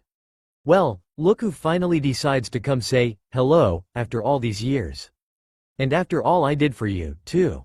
Anko mock pouted, releasing the blonde from her grasp as she brought her hand up to her forehead, acting in mock hurt at the situation. Naruto grinned. It had been a while since he had seen his old sensei, and he had to say, he missed her antics. That was part of the whole reason he was doing this in the first place. He could have simply taught one of the more adept at Fuinjutsu members of his division and sent them in his place, but Anko was important to him, and he absolutely wanted to be sure that nothing went awry. Hey Anko, long time no see? He laughed lightheartedly at the older woman still acting out how hurt she was at his lack of contact. But he knew that she was aware of the constraints of being in the Anbu Corps, so he didn't even bother to explain it. He was always in favor of the direct approach, anyways. So, he said the one thing that any girl wants to hear, that is, as long as the girl happened to have a cursed seal on the side of her neck that she wanted to desperately be rid of for the last several years. "I've figured out how to remove the cursed seal." Later on, Naruto would wish he had brought a camera with him, for the look that the snake mistress gave him was priceless. All noise seemed to stop in the small clearing that they were in, as Anko immediately ceased her eccentric motions, stopping mid-step to stare at the younger blonde. She walked up to him, slowly and deliberately, stopping only when the two were face to face, her face searching his for any sign of ill intent, before asking slowly, "Really? Really?" Naruto opened the door, and before he even had to say anything, Anko walked inside and looked around, taking stock of her surroundings. The room she and the blonde were in was plain, to say the least. It was a simple square room, with a light fixture in the center ceiling, and no windows, or even any furniture present. As the purplet looked over her shoulder at her old student closing the door, she was slightly startled to see that it fit seamlessly into the wall, giving the illusion that the room had no exit. However, the room wasn't dreary or anything like one might expect, actually being a nice warm temperature, and had it been furnished, it could even have been cozy. "Alright, here we go. Anko?" Naruto started, looking away from her, and though he tried to hide it, she was able to make out the blush that was forming on his face quite easily. "I need you to take your shirt off. I need the room to write out everything." The blonde finished, looking up at her somewhat sheepishly as Anko merely gave a small grin, before shrugging off her signature trench coat, before bringing her hands low, and grabbing the hem of her fishnet shirt, pulling it up and over her head, exposing her very sizable bust to Naruto, who had the decency to try and look away, though it was more of an honorable effort than nothing else. Before long, all the seals had been completed, and after laying out a nearby scroll, the young Anbu captain was ready to begin, and did so in earnest after a small warning and apology to Anko. He raised his hand over her curse seal, and briefly his hand flashed a dark blue, the flames dancing along his fingertips colliding into a bright yellow as he grabbed the air over her seal akin to grabbing a doorknob, turning it as if to open. This is when things became difficult, for as the seal was opened, it began to fight back, and the dark whispers of Orochimaru himself filled the room, as Anko began to convulse in pain from the experience. Doing his best to ignore her, Naruto began channeling his own chakra into the seal, boosting the already overpowering matrix that cascaded all around the floor of the room. Soon, there was a dark flash of light, and then an orange energy pierced the skin on Anko's shoulder, flowing out of the center of the seal and floating in the air, before Naruto was able to bring his other hand over, swiftly writing out the kanji to several more seals in the air with the chakra lace's finger, his words and characters lingering for a small second in the air before vanishing. After he finished writing out all of the seals in the air, the energy itself began to slowly seep across the room and flow into the scroll that had been laid out, sealing its vile power away. This process repeated for around 4 hours, long after which Anko had passed out from the pain, but eventually all of the orange energy that had been forcefully implanted into the snake summoner had been extracted and sealed into the scroll. Naruto, after finishing the sealing, and checking the status of the older Kunoichi and verifying that not only was she okay, but that the seal itself had vanished, turned to the scroll containing the essence of Orochimaru, and without a second thought, burned it to dust with a small Kaiden jutsu. Looking back to Anko, he quickly redressed her, but not before taking a second to appreciate her figure. He then lifted her into his arms, bridal style, and through deft use Shunshin arrived at his house, walking up to his large bed, gently laying Anko upon it, before he walked back down the stairs, barely making it to the couch before passing out himself. Removing those damn seals was taxing. Naruto awoke from his dreams with a start. Something was off about where he was. Opening his eyes, he glanced around his room, but was unable to discern anything out of the ordinary about his bedroom, so he went to sit up, but was stopped by the small mumble that he heard slightly to his left, and the weight on his chest, and that's when it came back to him. The young Uzumaki heir walked upstairs to check on the newest addition to his house, opening the door to his bedroom and finding Anko looking at herself in the mirror, which stopped him in his tracks, his reason for walking up the stairs completely forgotten. It wasn't that Anko was looking in the mirror that caught him off guard, it was that she wasn't wearing a shirt, and was facing him with her head turned over her shoulder, examining the small patch of skin on her neck where her curse seal used to sit. Now though, it was blank, and the only evidence that it was ever there was the slightly lighter patch of skin that would soon fade into the same color the rest of her skin was.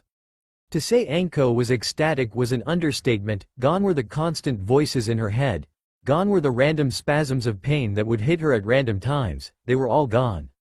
She could finally think clearly again, and there was only one person to thank for that, one person, who if by the awkward silence that filled the room, was no in the same place as her, and privately, too. The snake mistress, for all her forethought, in her moment of elation could only think of one way to thank him.